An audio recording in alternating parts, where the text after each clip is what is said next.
Before we get started, I really just want to quickly go through and show you all the different things we're going to be masking in this long video. So we're going to cut people out like this using select subject, this guy as well, this guy as well. So we do a lot of examples masking out people, which is super cool. Then we look at another selection technique for, say, these blueberries here, okay, using something called color range. It's great for, see these two little blueberries here? Same with the banana. Color range is a great addition to your selection firepower. We'll also look at doing selections for this grass and the blue here, where we just isolate, say, the greens here and work on that. So we'll turn that on. You can see greens fixed, bad greens, good greens. Same for the ocean here. We kind of change the hue of it. So we use selections to do adjustments as well as masking. We'll also look at techniques for selecting just, say, skin. Okay, so we can do adjustments like this to kind of just add a bit of warmth and tone to the skin. It gets better. We put all of those techniques together to create this little graphic here, combining all the graphics we've made so far, as well as selecting and adjusting the color of this color splash through the middle. I'll show you a cool technique where we mask things inside of a group so that we can have all these like individual parts all moving around separately being masked by this overall banana. We get into some super nerdy masking using something called a channel mask. You can see the background here. I want to change that out for another sky, but it's going to be super hard with this blurry out of focus plants here, but it's going to be easy using a channel mask. Brand new sky. We'll use the channel masks again to select this tree line, trying to turn it in from day to night. I'll show you how to do selections based on focus. You can see here, this is in focus, the background's not. Check this out. I can make a selection based on that. Photoshop is awesome. And in this case, all I've done is add a little bit of levels to the in focus object. But later on, we'll use that same technique to do things like this, where the background's out of focus, but this is in focus, and to do a really quick, easy mask. We'll take our techniques a bit further where we start combining images, okay, where we cut out the jar here, put it onto a new background, and then I'll show you how to add kind of realistic shadows to make it look realistic-ish in the new scene. All right, it is a really big course. I hope you enjoy it. First up, let's pass it on to the real Daniel to introduce himself, or me. Take it away, me. Hi there, my name is Dan. There are exercise files for this video, so you can play along. You can download them free from the link in the description. Just note that it's extract from my longer Photoshop Advanced course. If you want to check out the full course, there'll be a link in the description as well. All right, get in there, enjoy the class.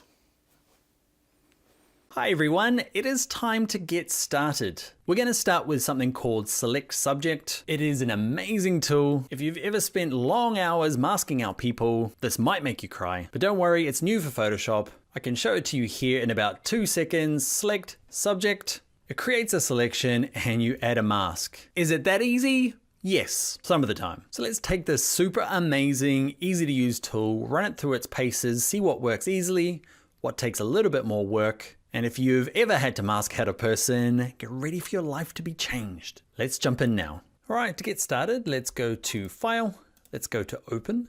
And in your exercise files, there is a folder called O2 Selections and Masking. And let's open up 5 files, okay? I want Select Subject 1, 2, 3, 4, and 5. So Select Subject. Open all 5 of those. Basically what I've tried to do is this first one here, subject 1, is pretty easy to do, and they slowly get harder and harder because often you see tutorials online and you're like, yeah, use this tool and it's amazing and you know, it works perfect. And then you go and use it and you're like, am I doing it wrong or is it too good to be true? So often with anything in Photoshop, it works perfect in the perfect situation. And I will show you what happens when it doesn't and how to fix it. So we can become professionals and realistic professionals. So let's start with subject 1. The other thing to note is if you go to select and this subject is not there, it means you probably got an older version of Photoshop. Unfortunately, sad face, this came out in Photoshop 2018. So if you get an early version, sorry, it's not going to work. But for the people that do have an up-to-date version, prepare for amazingness. There's a feature, it came out, it's under the radar. I bet you don't even know it exists. It's got a terrible name. Well, not a terrible name, but it should have an exclamation mark or some sort of flame emoji next to it because it's that good. Stop talking, Dan, and start using it. Just click on it. It's pretty easy. Kick back, relax, wait for your machine to do it, depending on how big the image is. Look at that selection. Now don't worry, it's not absolutely 100% perfect. It gets you 80% of the way there. Let's look at the selection by adding a layer mask. Click on that.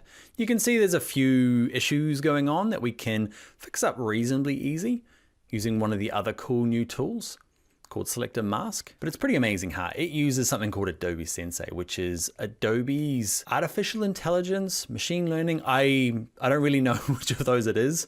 It's fancy though. It looks at lots of other images online and tries to calculate a selection based on kind of past images. To be honest, I don't know how it works, but I do know how to fix our selection because there's a few little bits that adjust. You can see around the beard there. Sometimes it's just perfect. I found one that was kind of half good. It's done a pretty good job. So to fix it up, what we're going to do is just make sure your mask is selected over here. Okay, so not the image, click the mask. Then click on Select a Mask, another really cool feature. Now up the top here, yours is probably set to onion skin. Let's go against on black. It's going to give us a really good contrast between the background and the model. Okay, and I've got my opacity right up if yours is not. Now in these features here, yours might be all twirled up nice and pretty like that. Okay, there is no like exact thing that I use every time. There is a lot of playing. So you might spend, like we spent like absolutely like 3 seconds doing the initial mask, but you might spend another minute or two dragging these sliders up and down to see what it does. Edge detection is going to work reasonably well in this one because I've practiced. Okay, basically what it does, it just gives you a kind of a fluffy edge for it to do some more calculations in. Smart radius on, smart radius off. Don't worry too much about like what smart radius does. Do it on and off to see, does it make it better? In my case, no. Does it make it worse? I think I like it on. Leaves a bit more detail here. I'm going to close up edge detection. Let's go to global refinements. Smoothing it out. It probably needs a little bit. There's a few bits that are a bit jaggedy over here. And if you're like, did I make it better or worse? See up here it says show original. Turn that on, turn that off. We made it a load better. Okay, so P key, you can just toggle that on your keyboard. See the thing in the brackets there? P on, P off. All right, feather I never use. You might have an experiment with it and you might love it. Same with contrast. Shift edge I use a bit just to kind of tuck it in a little bit. There's a bit of ghosting around the outside. So how much?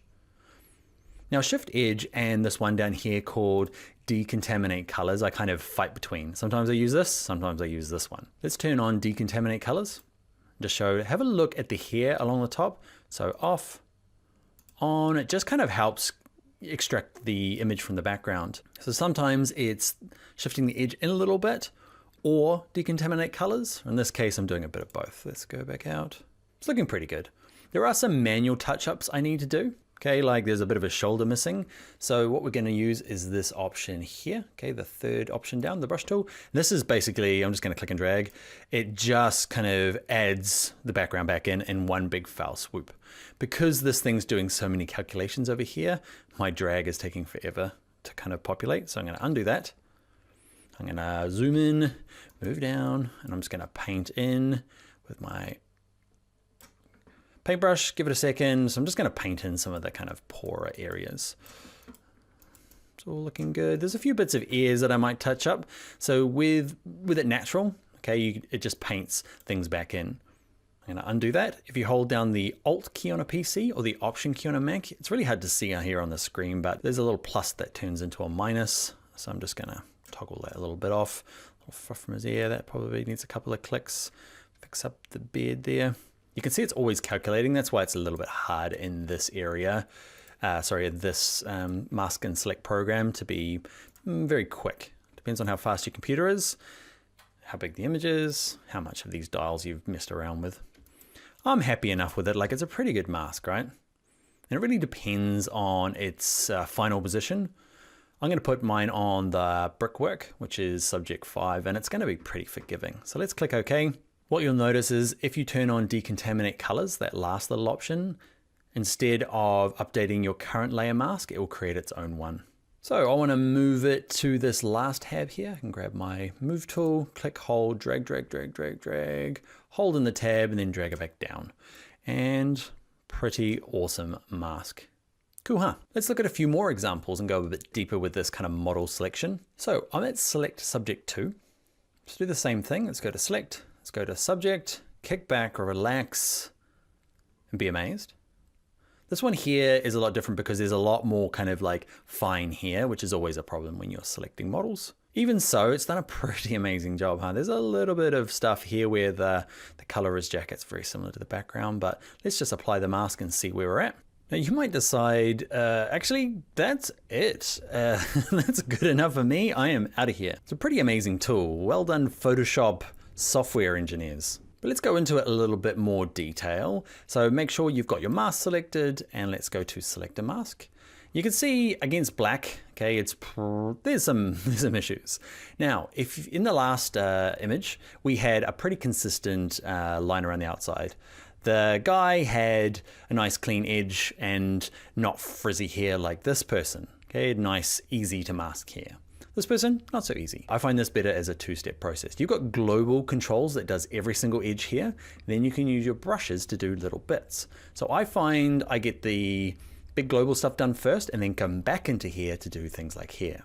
So in here, there's a bit of experimenting. I'm just looking at some of these edges. Like, here we go. We'll use this bit here. So radius, drag it up.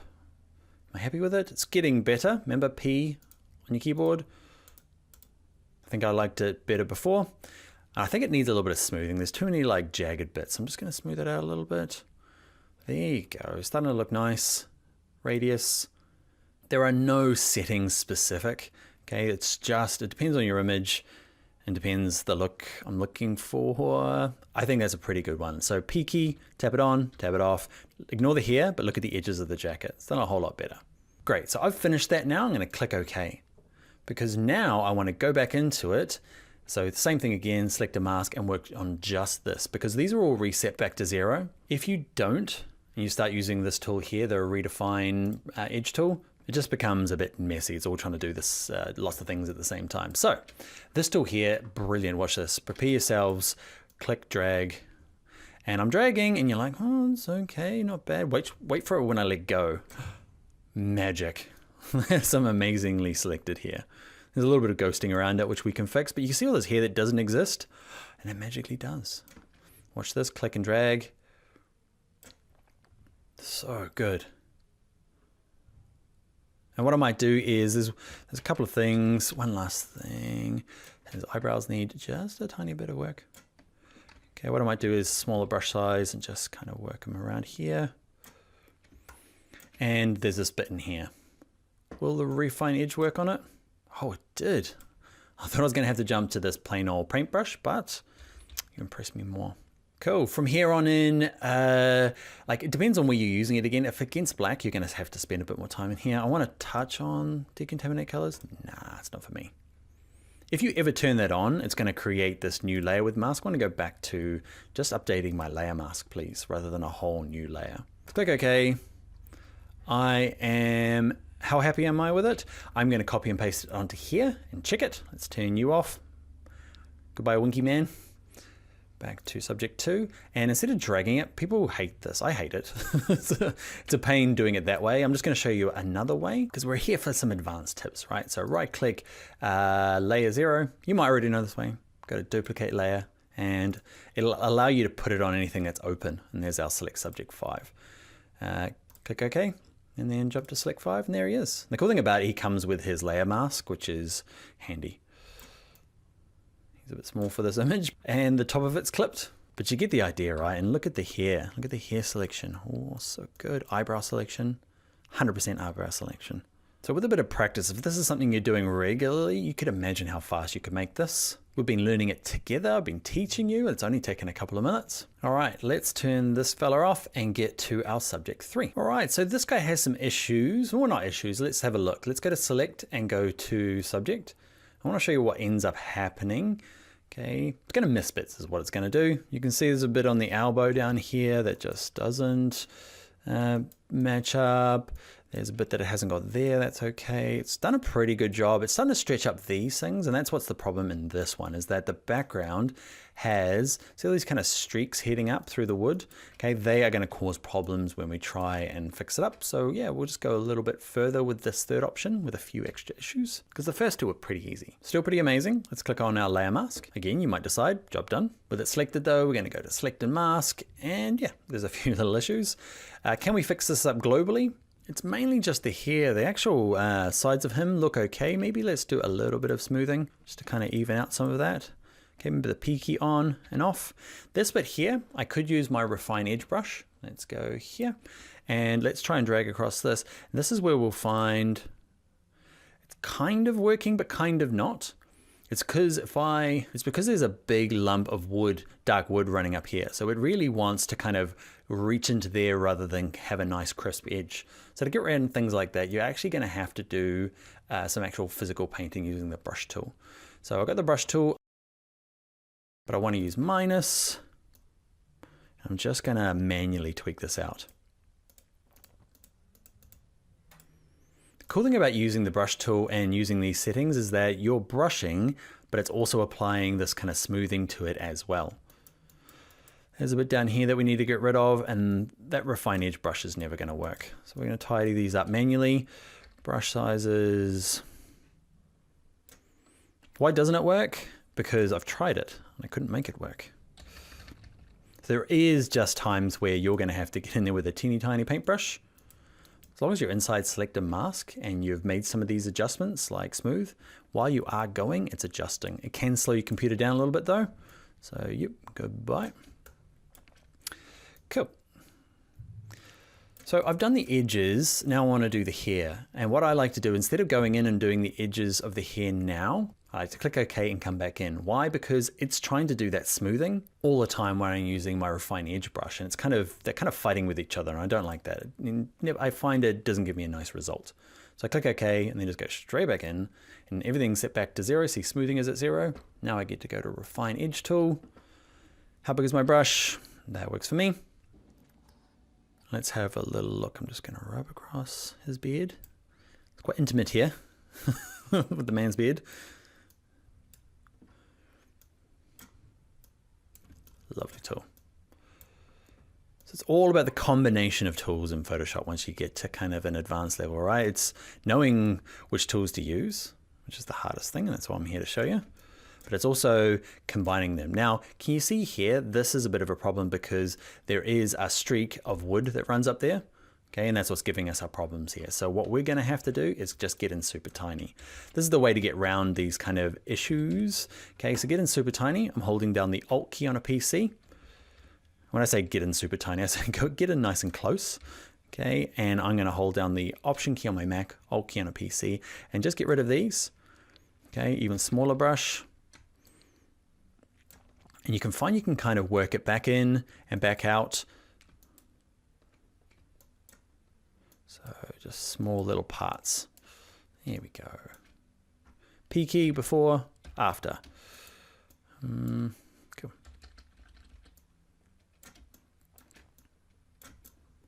Just working around. See, it looks good. Not sure why the beard seems more, it seems more personal. Cut a man's hair, I'm sure I could. Trimming his beard. You don't need to know this. All right, ear. Now the ear here, I'm reluctant to hit it with this tool because it'll kind of make his ear all wishy-washy. I know it's a nice solid part of skin, so I'm going to go to my brush tool and just use my minus. Okay, make it a bit bigger, holding down the minus key or the Alt key on my, sorry, the Option key on my Mac, the Alt key on my PC. I'm just going to go around here and just manually tidy it up.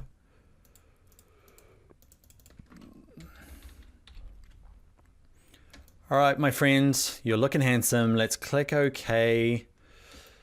Cool mask. Let's move it to this other document, and I'm going to share with you one last kind of moving it to another document trick. Okay, so we've done the drag, we've done the duplicate. There's an old but new updated feature, copy and paste. The reason you probably don't use copy and paste is in the past you went select all, copy, paste, and it only brought through either the image or the mask. You can see it here, it didn't bring in the whole like little group, but that's been fixed by Adobe. So instead of doing like a select all and copy, just go to, so I got this layer selected, okay, got the word, that layer selected there, just go to copy. You can use your shortcut, okay, Command C on a Mac, and then go to here and go to paste, and magic, Photoshop has fixed it and brings through the mask and the image. So no more drag, drag, drag into the tab. You've got an older version of Photoshop, you'll still have to do it, but 2018 on, you can just go Command C, Command V.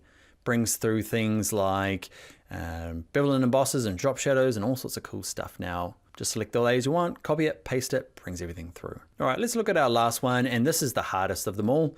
Okay, it's still pretty amazing. Let's go to select, subject. There's just a lot of work to do this one. I want to show you what I would do here, but there is just some manual labor. It's done a pretty good job for most of it. Okay, I'm going to add a layer mask. Now, that's not working, right? It's got a lot of it. So what I'm going to do is I'm going to, instead of going in and trying to fix it all in the, remember the select and mask, which we've done, we're going to utilize the quick selection tool. Now, if you are old school Photoshop and you're like magic wand tool, quick selection tool, we don't use them because they're terrible. It is amazing. Quick selection tool. Okay. I'm going to go through and do a couple of bits. First of all, I don't need any of this. So what I might do is actually just start with my rectangle marquee tool, hold down the Option key on my Mac, Alt key on a PC, and drag a box around it to say, I do not want any of that. If you're like me and you're like, I wonder what's still selected, probably an easy way is just to toggle that button.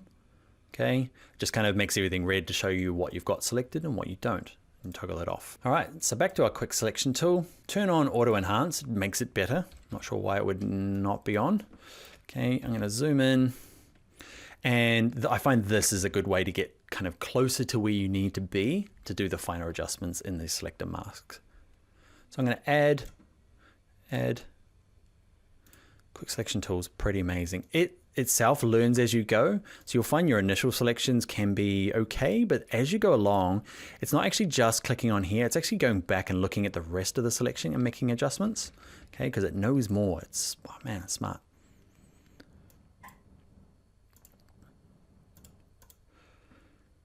You can see there, it just gets better and better as it learns what I want and what I don't want.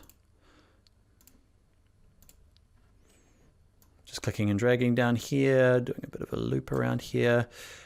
Let's grab too much in there. Now I find as well, if I did a big drag there, it kind of went, it started spreading out too much. So I'm going to step backwards. So edit, step backwards a bunch of times. Step backwards, I'm using that shortcut. Okay, just clicking once and once is actually probably a nicer way of using it. And it went and did it anyway. Go away you. Don't listen to me.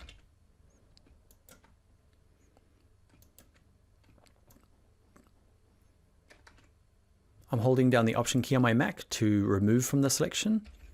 Okay, so naturally it wants to add to the selection, but you can hold down the Option key on a Mac, Alt key on a PC to remove from the selection, get rid of the stuff. If you get lost in here, remember, just tap on this again, the quick selection. I only use that for that to make it red. I don't use that tool anymore. It was cool. So you can see here, blue and blue, it's pretty amazing how good it gets. There's probably going to be some issues with the shoelace. There's definitely some issues with the shoe down here.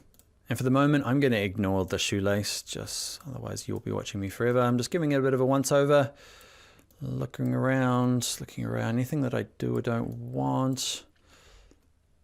Just a little bit in here. What I'm going to do is I'll get the editor to speed up this last little bit because it's just me being probably a little bit pedantic. So see you at the end.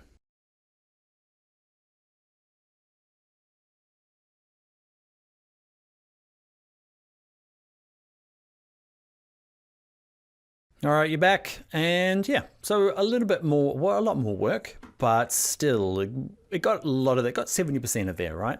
I'm gonna add a layer mask, I'm gonna go into my selector mask, I'm gonna look at some global overall changes, probably smooth a little bit, just to smooth it out a bit.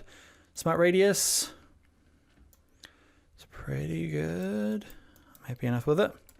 So I did retouching for a lot of years, and you get like, you'll get 100 photos of this guy, okay? And like the settings are all the same. You're like, oh, I have to go to smoothing and shift the edge, and often you'll get to the same point. Like you've kind of played around with it for a while. Down the bottom here, you can say remember settings. Every time you load this back up, it's gonna remember the last thing you did, which can save yourself some time. The other thing to note is that we are in this one here, so high quality preview is not turned on. Okay, mainly because it takes a long time to calculate and it makes your machine run really slowly. So if you're here and you're like, oh man, it's 95% there, click OK. You might find that in that last little bit of processing, it finishes it all up for you. So it's good. Even the hair is actually fine enough for what I want to do. But now I might go back in and work on the hair. He's got a pretty easy hairstyle, like mine. I'm mostly bald, so masking me, pretty easy. Masking this guy, small brush, just testing here really. I didn't practice this, I'm just gonna, do I like it? I think it adds a little bit. Test decontaminate colors. Don't like that. And remember, if you turn that on, it instantly changes. Actually, decontaminate colors, and let's lower it down a little bit. Still doing some weird stuff across here. It's mainly because the blue from the containers reaching around.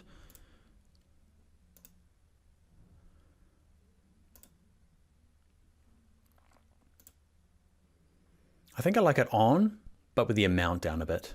That slider there is new as well. Well, at least my version, that wasn't there before. So it was either on or off. What you'll notice down here where it says output 2, you can't go back to that original layer mask. It'll say, I'll make a layer mask, but it has to be a brand new layer. Why? Because it does some weird stuff. First of all, I don't like it. I'm probably gonna go back. But if you did my Essentials course, you'll know that if I disable this mask, you'll see it does some weird stuff to the actual original image. That's why it leaves the original behind. If you're wondering like, man, it's a pain, it just creates this new layer. It's because it actually destroys the original to make this thing happen. They decontaminate colors, which a lot of the time is pretty amazing. In this case, I don't like it, so I'm just gonna go back to the original one I had. A little bit soft on the edges, but I'm okay with that. Pretty cool mask. That layer selected, remember, all I need to do is go Command C, Command V, brings through the layer mask, as well as the image. If you're on a PC, it's Control C, Control V. And this guy here is nice. All right, I hope you enjoyed that tool. It's called Select Subject, but I hope I've made it a little bit more usable when you get results that are subpar. You can fix a lot of it in Select and Mask. And if you've got big chunks that are missing, you can use that quick selection tool. So it's a combo deal. All right, handsome men. Not sure why I ended up with all guys in this one.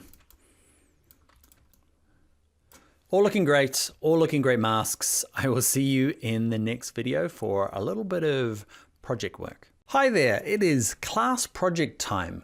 Don't think of it as homework, think of it as ways to practice what you've just learned so that it sinks in there good. Okay, this project is to practice the select subject we learned in the last video. To find this kind of class projects list, you can go into your exercise files and there it is there. It's called class projects. Open it up and we're gonna be starting at this one here, select subject. So the files to use is in a folder called Project 0. So I'll show you where they are in your downloaded exercise files in O2 selections. And there it is there, class project 0. Okay, and we're going to be using all three of these. I want you to basically just use your skills to mask this one here onto number C. That's a letter C. And do the same thing with this B option here. So basically these two models onto this background. So you'll have to use the select subject plus a little bit of the select and mask. Because these are very different kind of shots of models, you're gonna have to mess around with this background to get them to kind of, you might have to play with the levels of this one. Use your existing Photoshop skills to try and get them to blend nicely. You might have to blur the background, up to you. But once you've got them together and you've got a reasonably good mask, I'd love for you to share it. So up here is the ways to share. So the easiest way is on the website here. Go to the assignments part and share what you've done. Sometimes it's easier just to use the comments, but most importantly, share them with me. Okay, share them with me on Instagram, on Twitter, or my Facebook group. If you ask for criticism, I will give you some polite stuff. You can just share it up there and not ask for any criticism and just be proud of what you've done. Practice, practice. All right, go ahead and do your homework and I will see you in the next video. Hey, it's me again. I just want to quickly jump in. If you're watching but not following along, you can download the exercise files that I'm using in this course free of charge. They are down in the link in the description. Also note that quickly check this stuff out. This is some of the content we create in the Photoshop Essentials and Photoshop Advanced course. It's a mixture of creating beautiful Photoshop work as well as all the professional workflow tricks and techniques. It's my paid course. There is a link in the description for that paid course.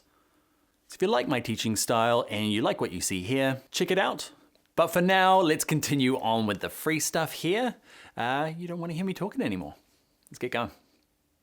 Hi there. In this video, we're going to look at color range to do selections, okay? Selecting bananas, we're going to select blueberries and combine them into this magical scene and eventually into this kind of mess of things that I created to explore color range, because it's an often overlooked masking technique. You might have used it to do a specific job, but it can be used for so many things. That's what we'll explore in the next couple of videos. If you've used color range already, go through these videos because there's quite a few little shortcuts and tips we'll use throughout the rest of the course. So let's get started. All right, to get started, let's go to File, let's go to Open. In your exercise files, there's a folder called Selections and Masking. I want you to open up color range 1, 2, and 3.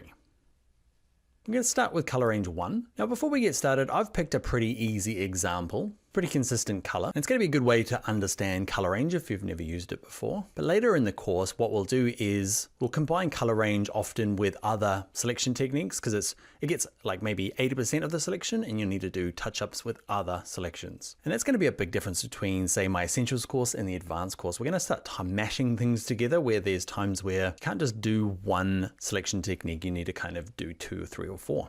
So let's understand color range. Let's go to Select and go to Color Range.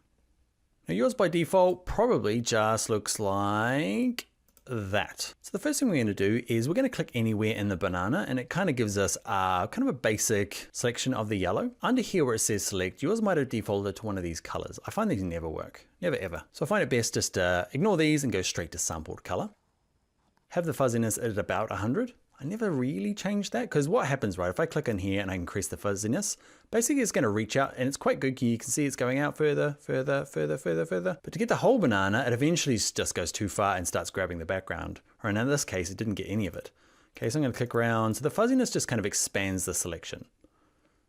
I find I just leave the fuzziness at 100. And what I do is I start with an initial color and then use this little plus icon and click once, click twice, click again. And what you can do is instead of clicking and just keep clicking, you can click, hold, and drag across stuff. Just clicking, holding, and dragging, and give it a bit of a color. You'll notice that when I let go, it's grabbed a large chunk of that yellow. It hasn't got these little end parts. I can start clicking on these, but often there's some colors that actually match the background. So I'm just gonna tidy those up with the paintbrush. If you do go too far, say you're clicking in here and you click on something, can you see it started picking the background? Okay, it's a little bit hard to see, I guess, in this video, but I can see it here clearly. I grab the minus tool and then click in the background to get rid of stuff I don't want. Plus, click back in here again. I'm gonna click and drag and give it a wriggle. So it picks up a bunch of colors. Let's click OK, and it's got a pretty good selection. The two ends need a little tidy up, but let's add a mask by clicking the Add Mask button. So to tidy up the edges here, make sure you're working on your mask, not your image. Okay, and let's zoom in. Find the edge here, and I'm going to paint this in. So I'm going to try and introduce lots of shortcuts, especially at the beginning, so it makes the rest of this class flow a lot faster. You have to bear with me a little bit in these first few videos to kind of get them into our system so that we can go faster later on. Because what I want to do is, working on the mask, I want to paint this out. And brush size up the top here, I go along here and I drag it up and down, and I do this, right? You might know the shortcut of the, I'm going to undo that, the square brackets. Okay, it's next to your P key. That makes it bigger and smaller. But there is a super amazing extra one. Now on a Mac, you hold down the Command key and the Option key. I'll do the PC in a sec because it's quite different. Okay, so hold down Command and Option on your keyboard, and then click and hold down your mouse key and drag it left and right. And that does the size. I love this one. It means I can go really big and really small really quickly. And if I use the up and the down, can you see it does the hardness as well? So it's the same keys held down. I can really get into the right size and the right hardness. If you're on a PC, it's quite different. Okay, you hold down the Alt key on your keyboard, and then you click and hold down and drag the right mouse button, the one you never use. So hold down the Alt key, click, hold, and drag left and right, and you get the same thing. Up and down does the hardness. It's a really weird shortcut, but a really good one to know. There will be a shortcut sheet at the end of this course, okay, like all kind of together in a nice little video. There'll also be a PDF on that same page there where you can download it and print it off and stick it next to your computer. So I'm on my Mac, I'm holding down Control and Alt, clicking and dragging left and right to get the rough size. And then hardness wise, I love about anywhere between 85 and 95, especially when I want a straight edge. I never have 100%. Why? Because there's always a little bit of give around the outside. It looks more natural. 100% hardness just looks too fake. Another cool little shortcut is at the moment mine's foreground is set to black. So when I paint this, it kind of does the wrong thing, right? I want to do the opposite of that. So what you can do, another cool little shortcut, is the X key on your keyboard. See my foreground and background color here? Okay, if I tap X, just the letter X on my keyboard, it just toggles the foreground and background color. So I want white at the front, and I'm going to paint this out. Smaller brush size, hold down my shortcuts. You can see with a few little shortcuts, you are going to be retouching master. If you go too far, easy, I can zoom in and X key to switch it to black as my foreground color and just paint that out. I can do the same thing with this bottom bit. I'm going to leave this in here because it looks good in my final composition, but you could now use the same thing black and just paint it out. At the top here, there's this bit I want. So I'm going to switch it back to white as my foreground color, X key. You can see how handy it is. One of those ones worth learning. Nice. And that, my friends, is using the color range to mask an image. We had to use a little bit of brush tool to kind of fill in these black parts, but that's just part of Photoshop. Very rarely does a tool do all the work for you. So we're going to do a lot of combinations in this course. What I'd like to do is grab my move tool, click and hold and drag into the number 3 and let it go down the bottom here.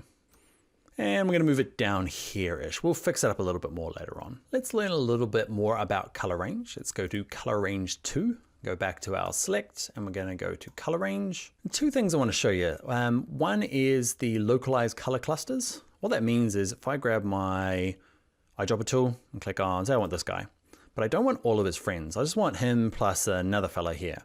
You can see it's gone off and picked them all because they're the same color. That's where that's localized color clusters comes in. And your range is probably set to 100%. It means it's just grabbing everything. And you lower it down, you can start to see, kind of zeroes in on our little guy there, so it doesn't grab everything in the document. Now we're using fruit. Like this would be super useful if you are, say, trying to select, say you want to do some color adjustments to the lipstick color, but not the shoes, which are quite similar. You could click on the lipstick, lower the range down and make that selection. And we'll ignore the other, say, red things in the document. Or in our case, blueberries. You can add more than one. So hit this little plus icon here and I want you and you. So let's pick 2 of these fellas. I need to tidy both of them up. And that brings me on to the second thing I wanted to show you in here. And is this one here, it says selection preview. Let's be on grayscale because this little window here is far too small for working. And all it really does is that it just duplicates this into the window here. It hasn't changed anything. It's just kind of, yeah, showing us how the selection works. So I'm going to zoom in, and this fella here, I want to add some of that, clicking, getting there. Clicking and dragging can be super useful. And if you get too much of the background, okay, I might go in here and say minus. I want to minus a bit of that. Okay, fix up this one as well. Grab the plus key, just kind of drag across there. Grab that bit as well. You can click away to your heart's content or click and drag. I'm going to click this background here. I want to get rid of it. It's pretty good. The range is probably too far now. So I'm going to have to lower that range so that it's picking just this little area in here. It's doing something weird there. Can I minus it out? I can. Nice. All right, let's click OK. Let's add a layer mask. And like I had before, it's done a lot of the blue, but there's some bits I want to touch up. Basically, it got a really good edge, but there's some middle bits that the colors were just too different. So with the mask selected, I'm going to hit B on my keyboard for the brush tool. I'm going to use a lot of shortcuts. If I hover above this, can you see it says the brush tool, and anything in the brackets here means use the B key. Okay, this one here is the V key. You can see it in brackets there. So the ones that you use the most, you'll learn. So you can just go V to move, B for brush. My brush size is okay. Okay, I'm just going to tidy up, oh, not too far, tidy up the bits that didn't get perfectly selected. Same with this one. Nice. Because we're using that localized color, you might find that there might have been some other kind of ghost bits out here. You might have to tidy it up. Okay, so you could use your X key to make it black and just grab a nice big brush and just kind of tidy up any of these bits that are part of the mask that you don't want. All right, let's click, hold, and drag this little guy. So move tool, drag it to color range 3, and let's dump a couple of blueberries in. Awesome. So that's how to use color range to select physical objects and kind of cut them out onto a white background. Could be great if you are a photographer or you're shooting stuff for a website and you just want to kind of like grab something and put it onto a transparent background or a white background, just delete the background. Color range, especially if there's a color that's very contrast compared to the rest of the document, it can be super helpful and often overlooked in Photoshop. Let's get into the next video. We're going to still use color range, but we're going to use it in a very different kind of way, more for color adjustment. All right, I'll see you in the next video. Hello my friends, this video we're going to use color range again, but for a very different use case. Instead of masking, we're going to use it to adjust the colors. And it's something that I do a lot more. Instead of masking, it's more just adjusting things like if you have a look at the leaves, they are kind of a browny green and now, ooh, beautiful green. And let's look at the sea. It's gone from a blue to a kind of a nice tropical holiday cyan color. So basically we're going to use color range to make a selection of those colors and then use adjustment layers on them just to fix them up. It's a really common way that I use color range. Let's jump in now and learn how to do it. All right, so I'm going to work on the document we used in the last video. If you don't have that or you skipped it, just go to File, Open, and open up your exercise files, and we're using color range 3. But basically, we combined color range 3 with 1 and 2. We've got this kind of like composition now. So what I'm going to do is just turn the eyeball off on both of these guys, okay, which is the banana and the blueberry. And I want the background selected. So I want to change the blues and the greens. Basically every landscape photograph I ever take, I want to kind of enhance the greens a little bit, and often the sky needs just a little bit of Photoshop love. And color range is an amazing, quick and easy way to isolate those things to make those adjustments. Very different from the last video where we were using it to completely mask it. So background layer selected, select, let's go to color range. And depending on what you were last doing, you might have to switch back to none. You might have to turn off localized color, and you get yours looking something like mine. We'll start at 100 fuzziness-ish. I'm going to work on the sea here, and it's got a very similar color to the sky, so I'm happy to work on both of those. I'm going to click once in here. You can see it's clicked quite a big chunk of it. Let's switch it to the selection preview to grayscale so we can kind of see it. Now it's grabbed most of the sea except for this chunk here. Grab the plus button and let's add this bit. And it's got most of it. The only trouble is it's got quite a lot of the sky. So I'm gonna lower the fuzziness. Okay, so when I was using my masks, I don't use the fuzziness very often, but when I'm doing this kind of like subtle hue saturation changes, now I'm getting mine down-ish. Now there's no right or wrong, okay, there's no magical number. What you'll find is whenever I'm doing this, I'll do it once and see if I've gone too far or too little, and then come back and change it. So that's worked for me. Let's click on OK. Basically, I've got a selection of all the kind of bluish bits, and I want to make them more cyan. Instead of making a mask on their own layer, the easy way now is to click on Adjustments, and let's click on Hue and Saturation.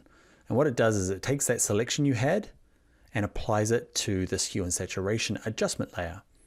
So I can turn it on and off and make adjustments to it without destroying the background. We love a bit of non-destructiveness.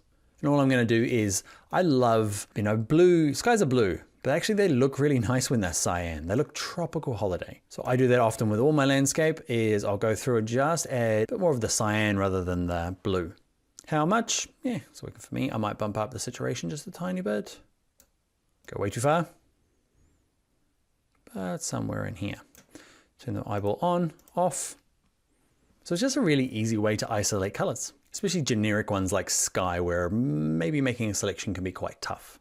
We're gonna do the same thing for these leaves. Whenever I photograph kind of foliage, it always, I know it should be green, but it always is this kind of like motley brown, yellow color. And that's just the way of the world. But what I want to do for this promotional image, I want it to be a lovely green, a nice rich but believable green. It's the same thing. I'm gonna click on my background layer. I'm gonna grab my select color range. What I might need to do is switch it back to none, and then click on one of these. And it's picked, there's so many different kind of green browns going in here. I'm going to click, hold and drag across a few of these where I know it's kind of it's a good representation of the whole document. I'm going to click back into here into grayscale. And for that to work, you actually need to have this eyedropper on the plus. Okay, just clicking and dragging across it with this first tool doesn't work. So I'm going to go back to none. I'm going to say you, my friend, I'm going to click and drag across there. And now I'm going to go back to grayscale, and you can see I've got a pretty good selection of this. It's got probably a lot too much of the sand as well. The browns out of the leaves are the same browns that are in the sand. So I'm going to lower the fuzziness a bit. Okay, I'm going to grab my minus eyedropper tool, click once in here, click once again, just to get rid of these sands in here. And we're getting pretty close. All right, let's click OK. Okay, so I've got my selection, same as before. Let's go to adjustments. Let's go to hue and saturation. And what I'm going to do is going to yank up the saturation really high, way past where I need it, just so that I can know that I've got the right colors. Okay, so I want to pick a green that's not too that green. Okay, not too bluey green. I want something in the middle, nice and rich, and then I can lower this down to kind of make it believable-ish. Let's turn the eyeball on and off on that layer, and you can see what I'm doing here, just moving the kind of brown greens into a bit more lush green. The trouble with this, I find that this island here is probably oversaturated now. Often color range gets used in a combination. So what I'm going to do is I'm going to select on the mask, grab my B key for my brush tool. I need black as my foreground color. Remember, X toggles it back and forth. Brush size, we're going to use our shortcut, and I'm just going to get rid of this. I'm going to make my fuzziness a bit higher because it's quite out of focus. Brush size down. Okay, just to touch this up. I might have lowered the opacity of this brush so it's not such a drastic change, because now I feel like the island is completely brown. Really hard to get in here. I could get in with a really small paintbrush to fix this up, but probably what I'd do is probably just lower the opacity of my brush before I painted it all out and kind of faded it into here. So let's do that before I go. I'm going to go undo a billion times till my island's back. Not too far. There we go. So with this layer selected, with the mask selected, brush tool, I'm going to show you a new little shortcut. We've learned the size left and right, up and down for the hardness. Another cool one is see the opacity. So if you look at your keyboard, the numbers 1, 2, 3, 4, 5 along the top, not the ones on the number keypad, you might not have one of those, but the ones that are above the letters on your keyboard. Watch up here where it says opacity. If I type the 2 key, it goes to 20%. 5 is 50%. 9 is 90%.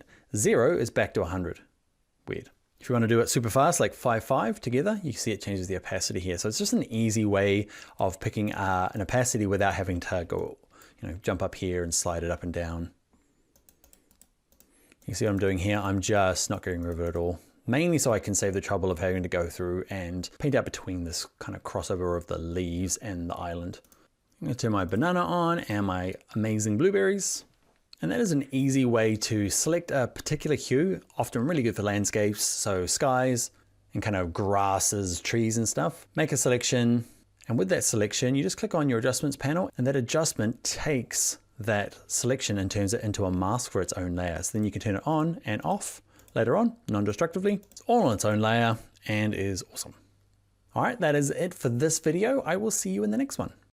Hi there, this video is all about using color range to select skin. We're gonna make cool little masks like this. So we can isolate the skin and do things like this. Ready? Okay, just to give a bit more fullness to the skin. And if you ask me, do I use this technique to give myself a tan in my profile social media photos? I'll deny it. So as long as you promise not to go out and check my social media photos, I will show you how to use color range to select skin. All right, in your exercise files, open up color range 4 and 5. These images are from Unsplash, and this one's from Scott Walters, and the next one we'll do is from Dan7Kids. Thank you guys. So in color range 4, let's go to select, let's go to color range. And what we're gonna use is the option here that says skin tones. Okay, so we're probably defaulting to sample colors. Let's go to skin tones.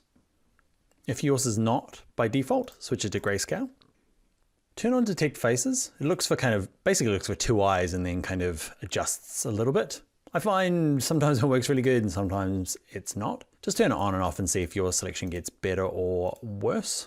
Then it's playing around with the fuzziness. Okay, obviously too high, it's gonna have too much of the background selected. So I want it to be reasonably high.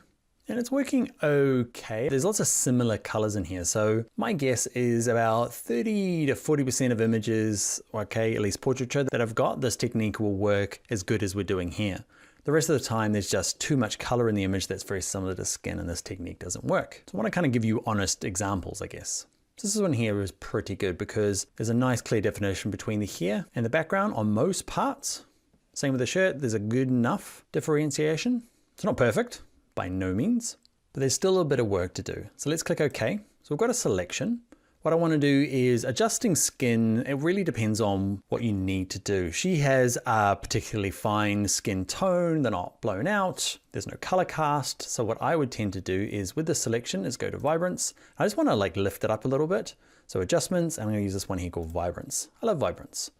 I'm going to yank it right up to show you what it does. Can you see it added I've gone too far, but it's added kind of a lot of fullness to it.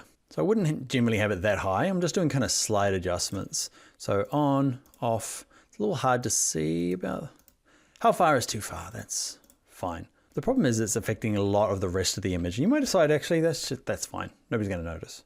But let's say you do want to isolate it just for the face. Now what we can do is use our brush tool to paint it out, and I'm going to show you a nice little extra trick. If you're on a Mac, look down to your keyboard and hold down the Option key. If you're on a PC, hold down the Alt key. And all you need to do is click your mask here. The cool thing about that is you haven't wrecked anything or changed anything or made it black and white. It's just showing you a big version of your mask, which makes it easy to paint. So I've got my brush tool selected. I'm going to pick an appropriate brush size and hardness. I'm going to get mine up to about 87. Make sure black's my foreground color and just kind of paint out. I'm actually going to get a lot bigger. And just paint out the bits I don't want included. So use color range to kind of get started and get a lot of the hard work done, but like so many things in Photoshop, there are just so many like other annoying things that ruin your perfect example. Okay, so in this case, I'm just going around. There's a nice little black bleed around the edges of them. You might not get this lucky, okay, but like I said, it works for enough of the things that I work on to give it a go, because it doesn't take very long, right? I've been teaching you how to do it, and we've only been at this a couple of minutes. Brush size down.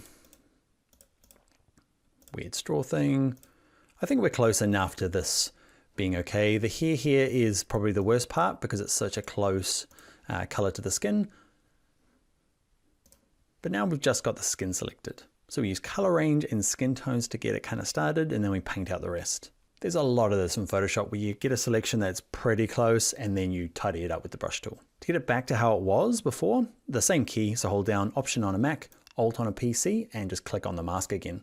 Now that vibrance layer is only adjusting the skin. You'll see up here it's disappeared, so I can click on the word vibrance and it's back again. Yank up the saturation to give her an ugly suntan. Okay, so I use vibrance just to enhance the colors. If you are finding you might use the same selection on say levels or curves, depending on what you want to do to the skin. I want to show you one last little trick, A, to show you some extra like shortcuts, but B, how I give somebody that this woman here, this girl here has a fine skin palette. Let's say though that it's your profile photo and you're looking pretty washed out or don't have a tan. Let's say tan, that's what we want, some richness in the skin. This is my trick for tans. So what I want to do is first is the shortcut. I want that selection back that we did with select, color range, and then blacking out the background. So I don't want to have to do all that again. What I can do to get the selection is just hold down the Command key on a Mac or the Control key on a PC and just click on the mask and it loads it as a selection. Super handy little trick. And what I'm going to do, I'm going to go Adjustments, I'm going to go Hue and Saturation, I'm going to go to Colorize, I'm going to yank up the saturation, and I'm going to find a color, okay, that I want this person to be. So we're going to be in the we don't want them to be red. We want them to be kind of like orangey, okay, orangey yellow. Okay, I have the saturation up high just so I can get my hue right because we don't want them that color. What I also want to do is play around with my blending modes or my layer modes. So with hue and saturation 1, go to normal, and I find this always works with soft light. So it's still too high, but you can see it's blending in a lot more. And I'm just going to lower the saturation until there's something like she had a final color already. So I'm not going to have to do much. Okay, so what I might do is, I wanted to show you here, but I'm going to go quite low because she didn't really need any of this extra color. Let's zoom in, see how orange I've made her. Okay, you got to decide how kind of rich you think they need to be. With this layer selected as well, I'm probably going to lower the opacity a little bit. So it's all about subtle adjustments. You can see they're on. I'm going to turn both of these on, both of them off. So I haven't made much adjustment because the photographer, Scott Walters here, had a pretty nice original image. If you're working on your own work or your own profile photo, you might find that you need to have some of these settings a little bit higher, like vibrance and saturation, just to give yourself a bit of a tan or a bit of healthiness or color. Regardless of how you think my tan on this girl is, you might think I've ruined it. What's important is the technique. So we started with select, color range, and we use skin tones.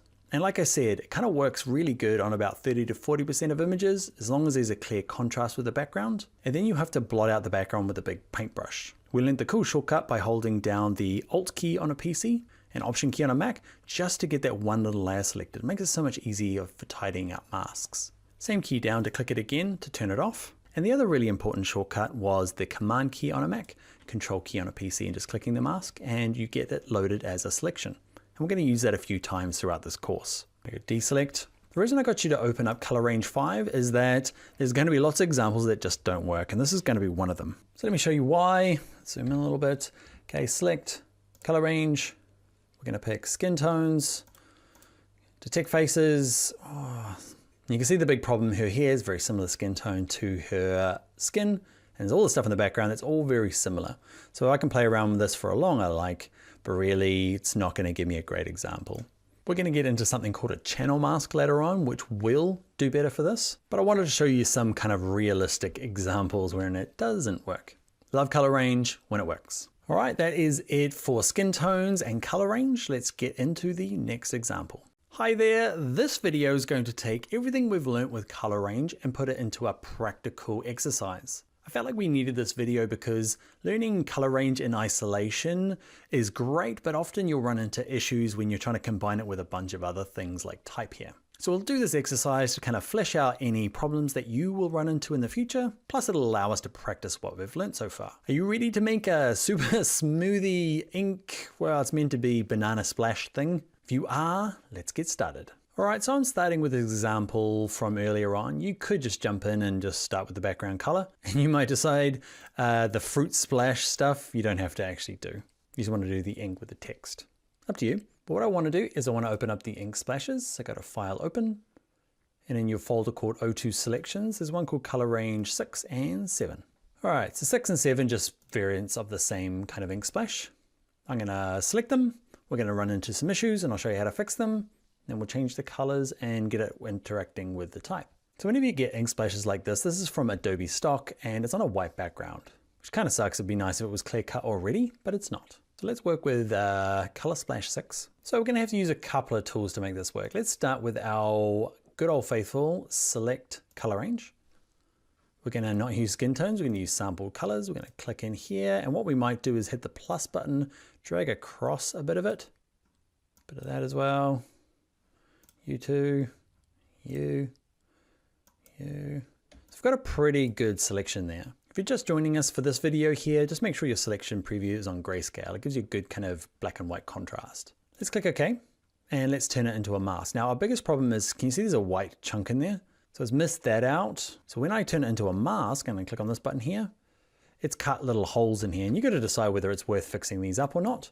I'm going to, so I'm going to use my, remember our little trick? We hold down the Alt key on a Mac or Option key. No, it is Option key on a Mac, or Alt key on a PC, and click on the mask. Makes it super clear. I'm going to grab my brush tool, which is the B key, and I'm using my super shortcuts, wrong, X.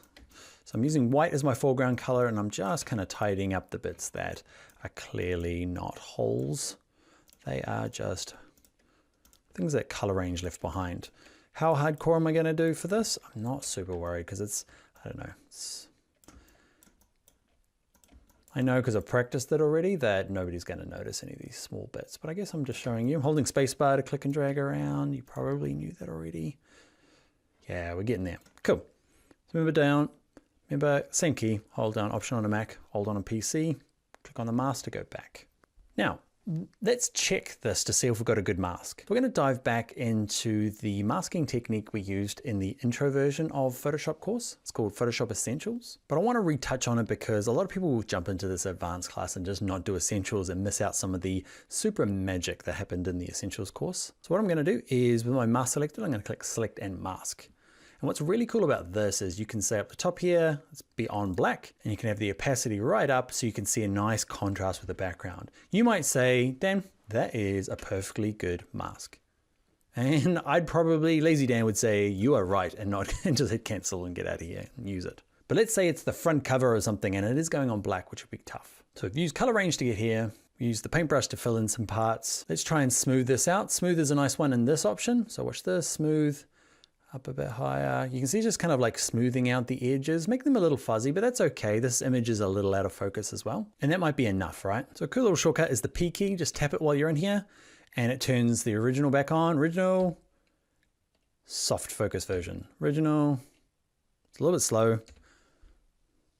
So just tap the P key on and off to go back to the original where you are at now. Two other things that I might do is shift the edge just in a little bit. You can see there's still a bit of ghosting around the outside. So shift the edge in a bit, hit the P key. Have I made it better? Worse?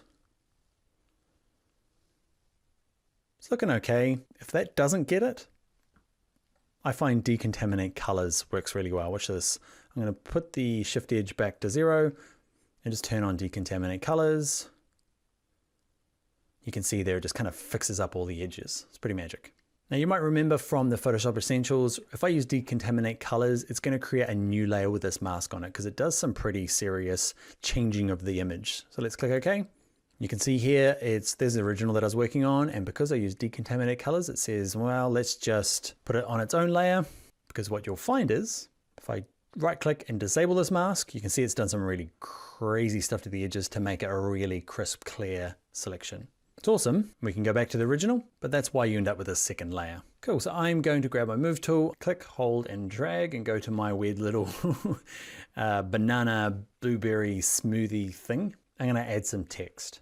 Okay, before I get into too much coloring for this, so I'm just going to turn all of these off. Now, cool little trick is watch this. If these are all on, you want to turn all of them off except for the background. Just click the first one, hold mouse, drag it down. Turn them all back on by clicking and holding and dragging across them. Just a nice little quick way of turning just some of them on and off. So I'm going to add some type. So you can skip along this bit. I'm just adding type. But stick around when we go and change the colors of these paint switches. Actually, what I'll do is I'll get the editor to just fast forward this bit. It's not very exciting.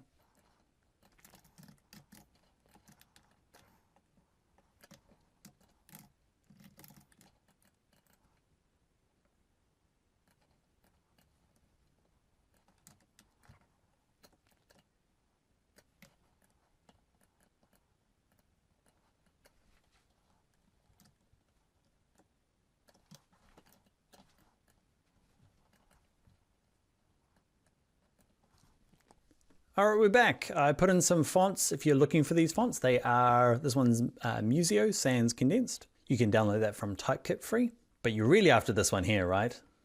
This one here is called Machine Script, actually Remachine Script. You can see it there. Now I've included this version of this font in your exercise files. Where is it? It's here under font. Now what you'll see, it says for personal use. So if you want to use this commercially, reach out to the owner of this, Google Remachine Script. You can use something like My Fonts to go and pay for it if you want to use it commercially. So this is the free version to use, but you can only use this personally. I love it though. Such a cool font, huh? Now I stopped here. I added a drop shadow. I picked a color. I wanted to drop in here because I wanted to show you just another little trick. I want both of these to have the same drop shadow with, so if I've applied the drop shadow to super, I can right click anywhere in this kind of gray area. I can say copy layer style, click on smoothies, right click it and say paste layer style. That's a simple but helpful little trick. So now I want to go and recolor this thing, okay? It looks like blood. Strawberry? Nah, it still looks like blood. So I want to make it kind of banana colored. So with a layer selected here, I'm going to go to my adjustments layer. I'm going to play around with hue and saturation. The trouble with doing this here, if I change the hue, it's going to change the background as well. So what I can do is see this little icon here. It's a little, it's got a really long name, but basically it says only affect the layer just underneath. Okay, so this hue and saturation layer is only affecting my color splash now. So you can see when I adjust it, I need to turn those background colors on. Okay, the green and the blue looks a lot nicer. But anyway, hue and saturation, I'm going to pick a color, and what you'll find is like yellow. Some of the colors are perfect, right? They just work really nice. Let's have a look at yellow. Where is yellow? I can't find yellow. Where are you? There you are. Not too green. See, the problem with this is that the yellow ends up being kind of brownish, or in this case, a little bit green. So what you can say is you can say colorize, crank up the saturation, and then find a color.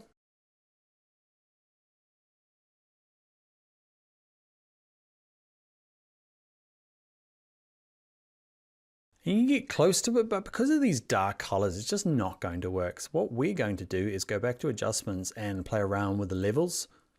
I want to affect just the layer underneath again, so just the color splash. And what we're going to probably have to do is just play around with these grays in the middle here. So there's just not so much of that dark kind of muddy yellow. Depending on what color you need it to be, you might have to adjust around with the darks and the lights, okay, to get kind of where you want it to be. But I'm happy enough with that. Now I'm going to select on this layer here and I want to shrink it down. So before I shrink it down, I want to convert it into a smart object so that it doesn't, so it gets protected, right? So it gets kind of wrapped up and I don't lose resolution. So I'm going to right click it, tell it to be a smart object. I'm going to use my Command T for transform. I'm going to get it to an appropriate size. And now it's just messing around a little bit of like what don't want to do that. Undo, Command T, shrinking down, holding Shift, hold down Alt or Option if you're on a Mac. Does it all from the centers, but let's say I want something like that. And I want it to kind of interact with the background. Okay, especially with type, it's probably just easiest to grab, there's my super layer, right? I just want it kind of poking out in front of the R. Instead of messing around with selections and masking and stuff, I'm just gonna cut the R out, move this back. You see what I'm gonna do here, right? I'm going to duplicate this layer. Okay, duplicating a layer, I can right click it and duplicate it. Extra little trick is hold down the Option key on a Mac or Alt key on a PC and just kind of select and move it. Okay, and it makes a duplicate as you're moving it. Okay, I'm gonna grab my type tool, select it all, maybe left align, capital R, back to my move tool. It's gonna drag it behind my ink. So we're not gonna get too fancy with masking this out when it's easy just to separate that text onto its own layer to get this kind of interaction. Now to try and tie in all these different techniques we've used out of color range, we're going to open up a file that we worked on earlier. And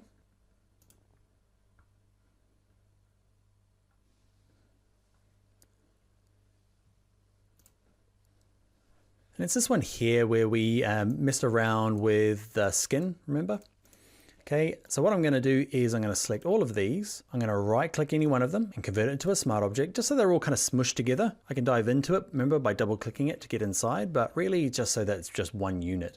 I'm going to drag it to our little exercise here. There he is. And because it's a smart object, I can shrink it down without kind of destroying or losing the selection. And again, I want to kind of lean on one of the masking techniques we learned in the earlier Essentials course. For the people that did that one, this is just practice. I promise there won't be too much of this through the course. But for the people just jumping into advanced, it's a trick probably you might not know. First up, with the move tool, I'm going to hold Command Shift and your square bracket to bring it to the top of my layers. If you're on a PC, it's Control Shift, and it's those square brackets that are next to your P key. So hold them both down, and the left one sends it to the back, the right one sends it to the top. It's one I use quite often. Just say all the way at the top, please. I'm going to grab my ellipse tool, and I'm going to draw an ellipse around it. What I find is people tend to use the this elliptical marquee tool to do round selections, but it's not what I want. It's not better. There is a better way, and this is the way. So I've got my image at the top, I've got my ellipse just underneath, and if I hold down the Option key, so with this top layer selected, the long way we learned in the Essentials course is we went to Layer and we went to this Create Clipping Mask. And I'll show you, that works totally, okay, but I'm gonna show you the pro way. All you do is hold down the Alt key on a PC, Option key on a Mac, and just hover your mouse in between any of this layers. And you're looking for that icon. So not that, not that, this. Just click on it and it does the exact same thing as going to Layer, Create Layer Mask. Just a real quick way of doing it. And the cool thing about doing this as a mask is that these are totally separate. I can move my ellipse around, or I can move my image around.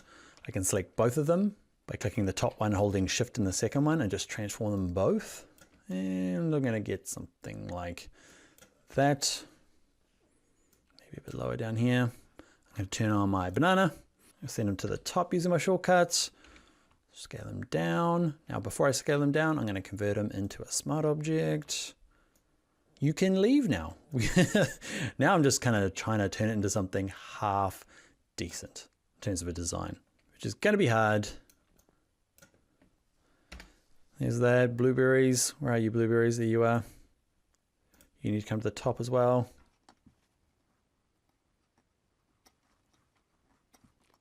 Might actually duplicate that. Remember our trick of holding down the Option key on a Mac, Alt key on a PC to get two of them, transform them, rotate them, so we've got a few extras. I might put that under the word smoothies. Oh, creative genius. I'm gonna duplicate that super, bring it to the top. This one's going to be banana flavored. Banana. Just gonna use white text. Thank you. Make it smaller. Command T. I very often don't use font sizes. Okay, I'll use just scaling it to get the right font size.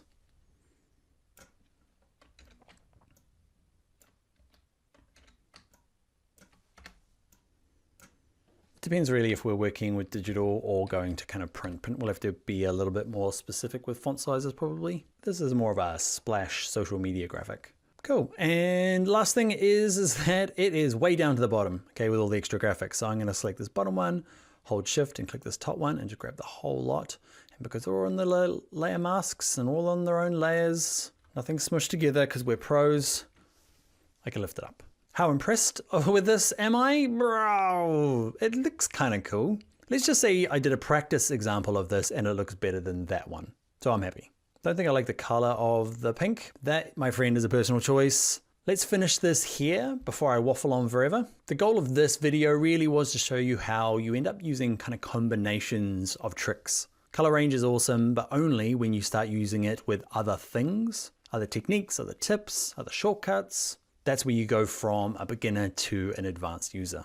All right, so that's us. We'll leave it there. Let's get into the next video where we'll set a project for you to do. I'll see you there. All right, it is class project time. Don't think of it as boring homework. Think of it as exciting ways of testing your skills. Because I promise you, following along with me step by step is good, but I've taught for a long time, and the people that take that little bit of extra time to kind of put it into practice with their own projects are the people that remember it for a lot longer. If you do want to go even further than that, the best way to remember it for a very, very long time is to teach somebody else. So maybe a friend or a family member, or back at work, you might show somebody. But anyway, the class project is this. If you go to your exercise files, there is a Word document in there called class projects. Open that up.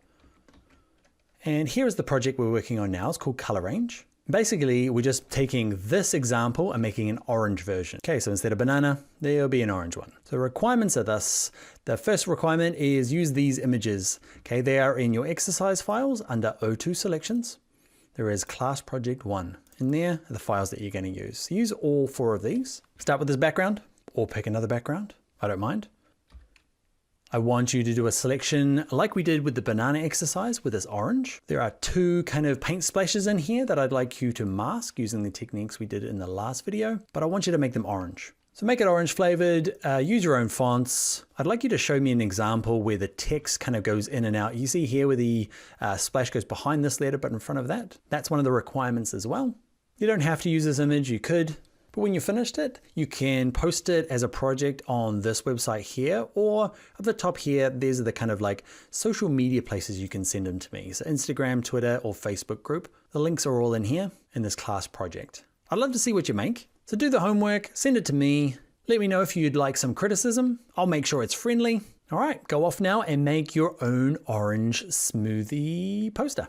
Hi there, this video we're going to look at adding a mask to a group. Basically we just add it to this group here so that things that are inside, you can see, okay, are all just masked by this one banana mask that we've made. We don't have to apply it to all the different layers. If you've done it before, there's going to be a few extra little tricks like a little color range trick, a shortcut for blending modes. Plus we'll add some shadows to it to kind of make it look more realistic. Lots of value in this one. We'll start with just the simple mask and move our way through. All right, to get started, let's open up our files, and it is in the O2 selections and masking folder. We're going to open up group mask 1, 2, 3, and 4. Let's open all of those up. Now, throughout this video, you're probably going to hear some construction because I've been waiting all day for them to finish so I can record. There they are there. They are not going to finish anytime soon, so we're just going to have a little tapping and banging in the background. So let's start with group mask 1 PSD. Remember him? The banana. We use color range to select them, and like you saw at the beginning, we're going to kind of combine them inside that shape. Cool thing we're going to learn is if you're on a Mac, hold down Command key. Okay, if you're on a PC, just hold down the Control key. And if you click on the mask, it loads that mask back into a selection. You can see the little ants running around, which is cool. Another cool little tip you might not know about is you can go to select and you can save selections. Sometimes you spend like all day kind of getting halfway through a selection and then you have to go. You can actually save this thing. So I'm going to call it banana. I'm going to click OK. Because what I want to do is I'm going to go select, deselect, and I'm going to turn that mask off. So I'm going to right click where the layer mask is and say, let's delete that layer mask. That hard work all gone. But don't worry because we've saved it in that selection. So what do I want to do? Let's just get started quickly so you understand the concept. So I'm going to go to group mask 2 and my Command C, Command V doesn't work with this. Man, it's always the bane of our life, right? The locked one. So just double click the word background, click OK. Now we can use Command C, Command V. And we have far too big strawberries. I'm going to shrink them down and I'm just going to kind of put them, where am I going to put them? About there to get started. Let's grab group mask 3, do the same thing, unlock the background, or you can just do your drag into the tab option. I'm using the Command C, Command V. Scale it down to kind of an appropriate size. I'm just doing halves and halves now. It's not going to look perfect yet. I guess I want to get the concept through first and then we'll go and finish it off. So I've got these two here. Now what we've done in the past and what you might have done like me is you're going to add a layer mask to every one of these images. So let's go to select, load selection. Where are you? Load selection. Go to channel, go to banana, and there's my selection pack. So with that selection, you have that layer selected and you go U, and then you do the same thing. I'm going to use that cool shortcut where I command click or control click the mask. Go on this layer, click on a layer mask, and it works, right? But you end up with like loads of these. And sometimes if you're trying to make a kind of a collage, you'll end up with a zillion different masks.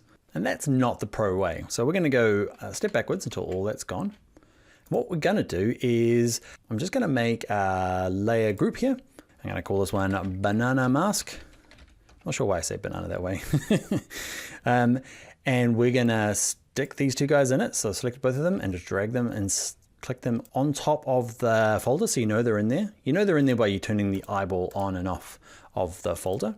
And now the cool thing is with this layer selected, I can go to my select, load selection, banana, click OK. And if I apply the layer mask to that group, okay, they're all inside there, all happy in there. So it's just an easy way. Now I can grab the blueberries, drag them in, go back to my old ways of selection. Can you see, because it's just inside this group, they all just come along for the ride. Now you can skip ahead now. We're going to do a little bit. I'm going to show you some extra tricks, but if you came for the masking on a group, you're satisfied, you can move on. There's going to be some cool extra tips coming. So I'm going to delete these two guys. The stories are going to kind of like fill the background part somewhere like that. I'm going to go to my group 3. Now, how would I select these guys? Color range won't work because there is all this white pith in the middle. I'm not sure what you call that stuff, but it's the wrong color. So what we're going to do is use the quick selection tool, and I'm going to kind of do a reverse selection. So we're going to use the quick selection tool. I'm going to make my brush a bit bigger, and quick selection tool will be perfect for this. I hope. I've already practiced. That's pretty amazing. I'm going to make it a layer mask. I'm going to go back to my move tool. I'm going to go Command C on a Mac or Control C on a PC. Jump back to this original here, and I'm going to paste it. Cool. Probably going to resize it a little bit, but before I do, right click where it says layer 2, make sure it is a smart object. So when I shrink it down, I don't lose that lovely resolution that's in there. Turn on my keyboard. Let's now do the blueberries. Okay, we've played with this one before. I'm going to show you another little color range trick. In the last video, I was reluctant to make a 5th video on color range, so I thought I'd throw it in here. So go to select color range. And what you can do is, watch this, if I click on the actual blueberries and I click on plus and I add a few more to them and I try and play with fuzziness, that works to a degree, and it works really great when we're doing our localized colors, okay, because we just wanted these two. But when you want the whole lot, often it is, I'm going to go to this first eyedropper, click on the background. So in this selection, we're going to be selecting the background, but then just inverting it. So I'm going to add the little plus, and I'm going to say a little bit of you in there. And it's going to work for me perfect. Let's click OK. If I mask it now though, it's the wrong way around. So I'm going to undo and just go to select inverse. Now I'm going to add my layer mask. There's a few little holes in it from the white parts. We'll learn another little trick in a minute called a channel mask, which will really fix this one up. But for the moment, we're using the tools that we got. That's one worth mentioning. I'm going to copy it, jump back to the beginning here, paste it. I'm going to shrink it down a bit. There we go, blueberry goodness. You can see here some of the centers are showing through to the orange, so I might just grab the mask, grab my brush tool, shrink it down, and paint it with white just to fill in these guys, nice and easy little drops. All right, so that should be the end of this one. What I want to do though is I really want to add some shadows to it. And when I was practicing, I guess I want to show you the trouble I ran into. You can skip ahead now. There's not anything to do with masking left. I just want to show you how to add some shadows to it. A little bonus chapter. So what I normally do, and we did this quite a bit in the Essentials course, is I just grab this layer, I duplicate it by dragging it onto this like new layer icon here, drag it to the top, come on, and there. Double click in here, I'm going to call it shadow, name at least 2 of my 6 layers. I desaturate it by going Command Shift U on a Mac or Control Shift U on a PC, or here's the long way under Image Adjustments, desaturate. Just gets rid of the color. Otherwise it looks weird when you start using blending modes, right? Kind of colors everything. So if I desaturate it first, normally what I can do is just go multiply, and often that works. Cast the shadows on the background. But because the photographer of this banana kind of spent a long time lighting it and making it look great with no real strong shadows, I'm missing them from what I need it for. So I'm gonna have to kind of accentuate. What I really want is this line through the middle. I feel like that gives the banana its banana characteristics, plus these little end pieces. But I also want some kind of shading around the outside to give it some volume. And I'll show you the tricks that I use to do that. So I've desaturated the layer. What I'm gonna do is I'm gonna use the burn tool. Remember, the burn tool makes things darker. You're gonna have to play around with the range up the top here. I'm gonna play with shadows, exposures up to 100%. You'll have to play around with these settings depending on what you're working on, but I've got a brush size here. Can you see if I'm working with shadows? Just gonna accentuate those shadows. I want to really bring that out. I'll do the same with that. I want that to be nice and strong. That's already probably fine. I won't do him anymore. Of course, that's a strong line here. I want to do the same for the edges. So what I'm gonna do is I'm gonna just make the brush bigger. Maybe lower the opacity a little bit, or the exposure. And in this case, the midtones is what I want to do. And you can kind of see what I'm doing. I'm just trying to like give it some volume around the outside. I'm just clicking and dragging slowly. Maybe a slightly smaller button.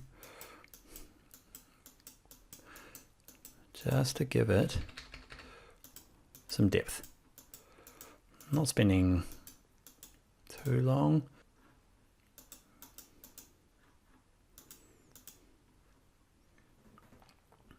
All right, so now we've got some kind of strong colors. I want to get rid of the midtones. I just want these black bits left. So the easiest way to get rid of midtones is to use levels. With this layer selected, I'm going to use, it doesn't really matter if you use adjustments or the other one. I'm going to use adjustment layers because we are being super professional. I'm going to make sure the levels only affect the layer underneath. So levels only affect the shadow by clicking that button there. Now I'm just going to work with this, not to make it look better, but to try and get rid of the kind of mid-tone grays. You can see just yanking up, there's a white slider here, playing with the gray slider, darken this up. So this is what I'm trying to do, right? Just add shadows. Cool.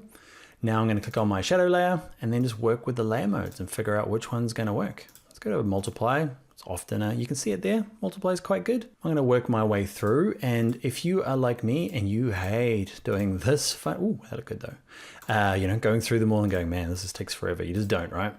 So the shortcut for cycling through these, okay, it's a cool little shortcut. You have to be on your move tool though.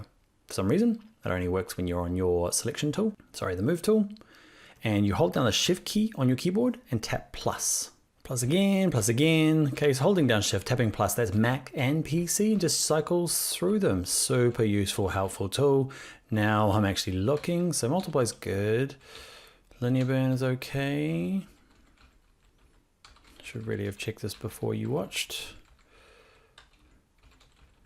Let's turn it on and off. Can you see what I mean? I want to kind of add that little bit of realism in there. All right, one last thing before I go. I've just noticed that this is kind of spilling over here. So I'm going to click on my layer mask, and because they're all in the same group, ties it back nicely. Nice work, Dan. Work on the layer mask. Make sure black is my foreground color. I'm going to make the brush size nice and big and fluffy. I'm just going to kind of ease it in there. Bit of reflection. All right, so thanks for hanging around for the bonus shadow section. We learned a really simple thing at the beginning there, just putting a mask on an actual layer group and then throwing everything inside of it. All right, that is it. Let's get into the next video tutorial. Hi there, it is time for another selection tool in your arsenal, and it is the mighty channel mask. It's been around a while, and it's perfect for when you need to select, say, out of focus grass like this. There we go, easily done. But let's say you already know how to do a channel mask. Don't worry, there's some stuff in here for you as well. Imagine if there was a brush where you could just kind of like paint across and remove all the ghosting. It is true, my friends. This brush exists, and I will show you in this next tutorial. Let's get in there. Let's make it even better. We're gonna love the brush. First up, let's open up our files. They're in our O2 selections and masking, and it's all of these guys. It's channel mask 1 all the way through to O5. Quick little tip before we get going. If you hold down Control and hit Tab, okay, on your keyboard, you can cycle through the open tabs along the top here. That works on both formats, Mac or PC. But what we really came here for is channel masks, and I just quickly before we get started, up until Photoshop released the select subject and the select and mask function, all I did for kind of advanced masking was channel mask, the thing we're going to do now. Because these two options that we learned previously are so good, I don't use channel mask half as much anymore.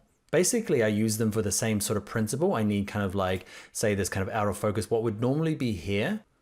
But this, okay, these two here in combination are so much better now, in my opinion. The reason I still use channel mask and the reason I still include it in this advanced course is because if we click select subject, it tries to find a person's face and there is no face to be found.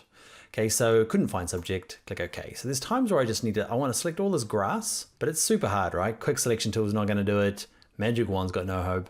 I might do okay with a color range, but there are some perks to a channel mask and you need it in your arsenal to be an advanced Photoshop user. You don't want to turn up at the advanced Photoshop party and not know what a channel mask is, even though it's getting used less. It's kind of one of those badges of honor like the lens flare was when you were new. So how does this work? I'm going to do it super quick, half to impress you, half to show you how quick it is once you get into the flow, then I'll back it up and go a bit more step by step.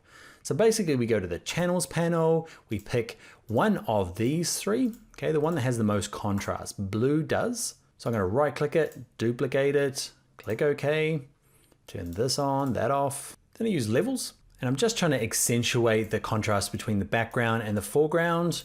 Okay, I'm lifting this up, trying to find this kind of medium ground here. Once I click OK, I can blot in the stuff at the bottom here. I'm using my paintbrush tool, set to normal. I'm using black, I'm making it nice and big. I'm just going to kind of paint it all out. Make it a bit smaller, get some of this stuff in there. Spend a little bit more time. I'm not. Turn it into a selection.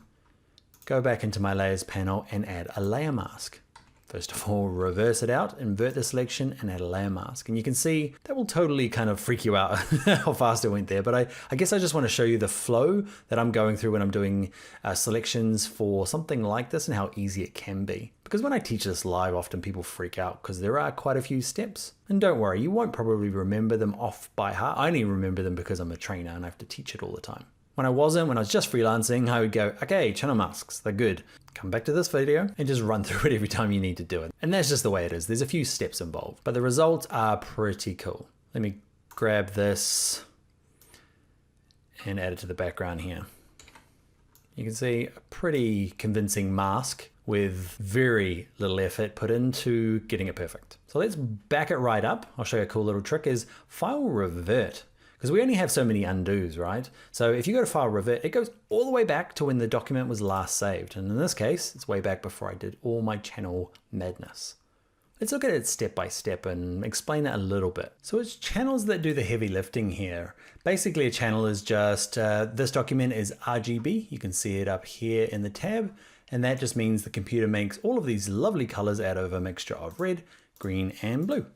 Now we're really not worried about channels at the moment. We're just going to use and abuse them to get our selection. And what you're doing is you're looking through all three of these for the one that has the most contrast. In this case, blue has a really clear contrast with the background. It's not always the case. Sometimes it's red, sometimes it's green. So toggle through them all. Once you've found one, you've got to duplicate it. Right click it, duplicate channel. I'm going to call it my mask for no reason. And I'm going to turn it on and turn that one off. I don't want to destroy the red, green, and blue. I just want to work on this, my special little mask. We're going to delete it in a second. So with it selected, we're going to go to levels. So image adjustment levels. We're not going to use the fancy adjustment levels. We're going to use old school destroy the layer levels, these ones here. And all we're looking to do is, you can see the sky here, it's quite gray still. So I want to kind of increase the whites. Basically, you adjust these guys any way you like. All you need to do is have a really strong white versus black. So that's all I'm doing. I drag them left and right and just see, like, if I go too far this way, it starts kind of bleeding in.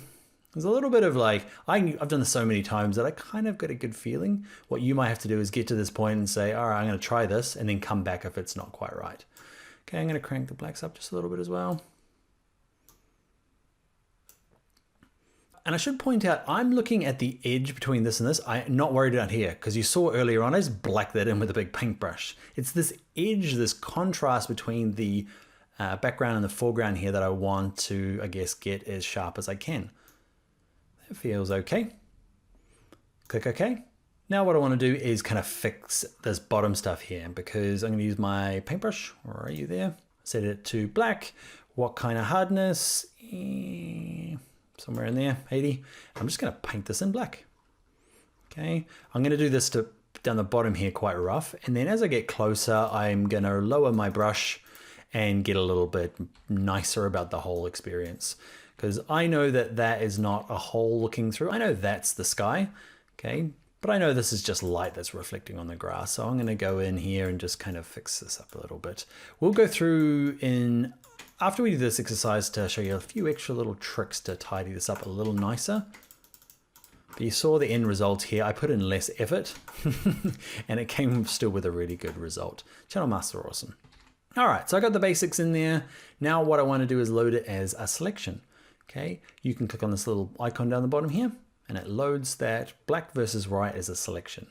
Now this guy here his job is done. I'm gonna click on RGB to turn all of these on. Just make sure the eyeball is off on the mask, or you can bin it. Like, we just don't need that anymore. People get a little caught up on that channel being part of it.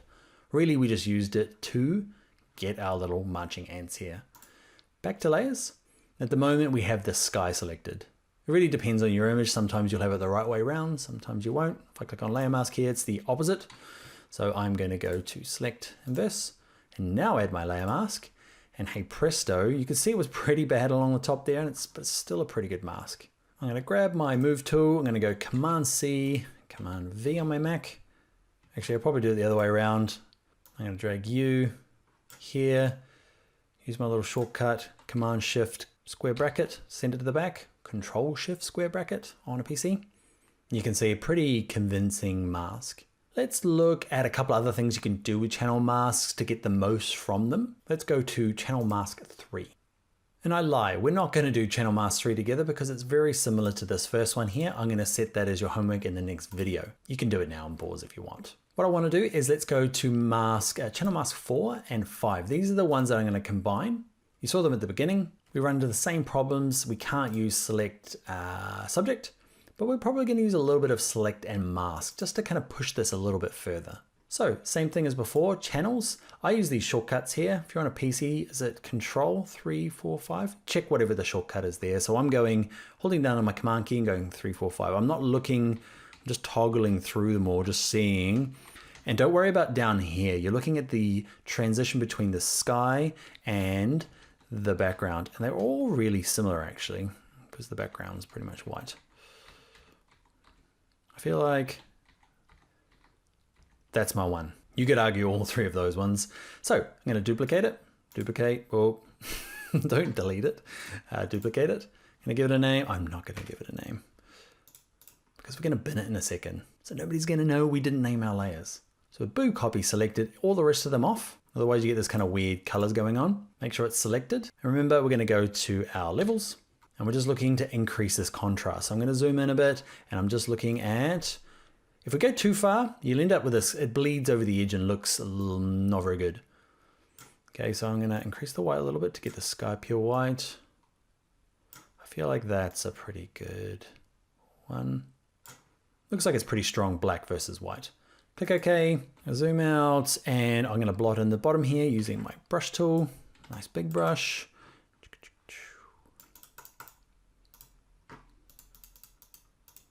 We're going to add a little bit extra to this one, I promise. So we've got a selection. We're going to load it as a selection. We're going to click on RGB. You can leave that there. There's nothing wrong with leaving it there. Go to channels, inverse the selection. I'm using the shortcut Command-Shift-I on a Mac. That's Control-Shift-I on a PC. And I've applied the layer mask. Now let's go and add it to our background. So actually I'm going to bring this guy in to the other one. So move tool, you come in here, friend. Want to know a cool extra little shortcut? You don't have a choice, I'm going to show you anyway. When you're dragging from one image to another and you kind of like, it ends up in weird places, right? If you do that exact same technique, so move tool, drag, drag, drag, hold in the shift key when you let go. And it doesn't put it willy-nilly, it puts it exactly kind of top left. Really handy. Okay, mildly handy. I'm going to move it underneath. And you can see it did a pretty good job, but because I've gone for such an extreme background, okay, it's gone from light to dark, you can see the kind of ghosting around the edges. So I'll show you two ways of fixing this type of thing. One you've learned before, one you haven't. So I'm going to click on my layer mask. Even though we started with a channel mask, okay, we dove into the channels and messed around in there, we can still click on the mask and go to select a mask. I'm making sure mine's against on black, and you can play around with the radius. In this case here, shift edge is probably going to work. It doesn't work great though. Okay, it works kind of too far down into the image here. So I'm going to hit cancel.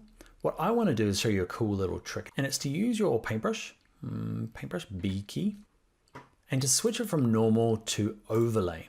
I'm going to make it appropriate brush size. I'm going to make it kind of fuzzy there, make it a little bit bigger, and try and impress you. Look how good that is. I loved it when I found this option. Instead of trying to control it all with select and mask, you can just use your brush tool with overlay and just kind of tidy up the edges. It doesn't have to be a channel mask you've started with. It can be with any mask. All it really does is gets rid of the kind of in-between zone. So let's undo that and kind of have a look. If you hold down an Alt key on a PC or Option key on a Mac and click on the mask, it just shows you in black and white, which is handy, right? I'm on overlay, I'm on brush tool, black is my foreground color, and watch this. Can you see it just like shrinks it in, or at least gets rid of the kind of gray areas? Can you see there's white here in the middle and there's black there, but there's this kind of like little bits of gray. And that's what the overlay option is doing as a brush. I'm gonna zoom out. I'm gonna hold down my Option key on my Mac, Alt key on a PC. Go back in here and just kind of fix that up. Nice. One thing I might want to do as well is you can use that same key. I'm gonna go back into here. You can see there's some like see all this kind of gray area down here. You can do the opposite. Just flick it over to white. Make an appropriate brush size, and you can do some pretty kind of easy fixes. And you can see you can get quite close to the edge without wrecking it. If you're just using a white paintbrush, it can be a little tricky. So we're trying to go fast. This tool is perfect for it. Here we go.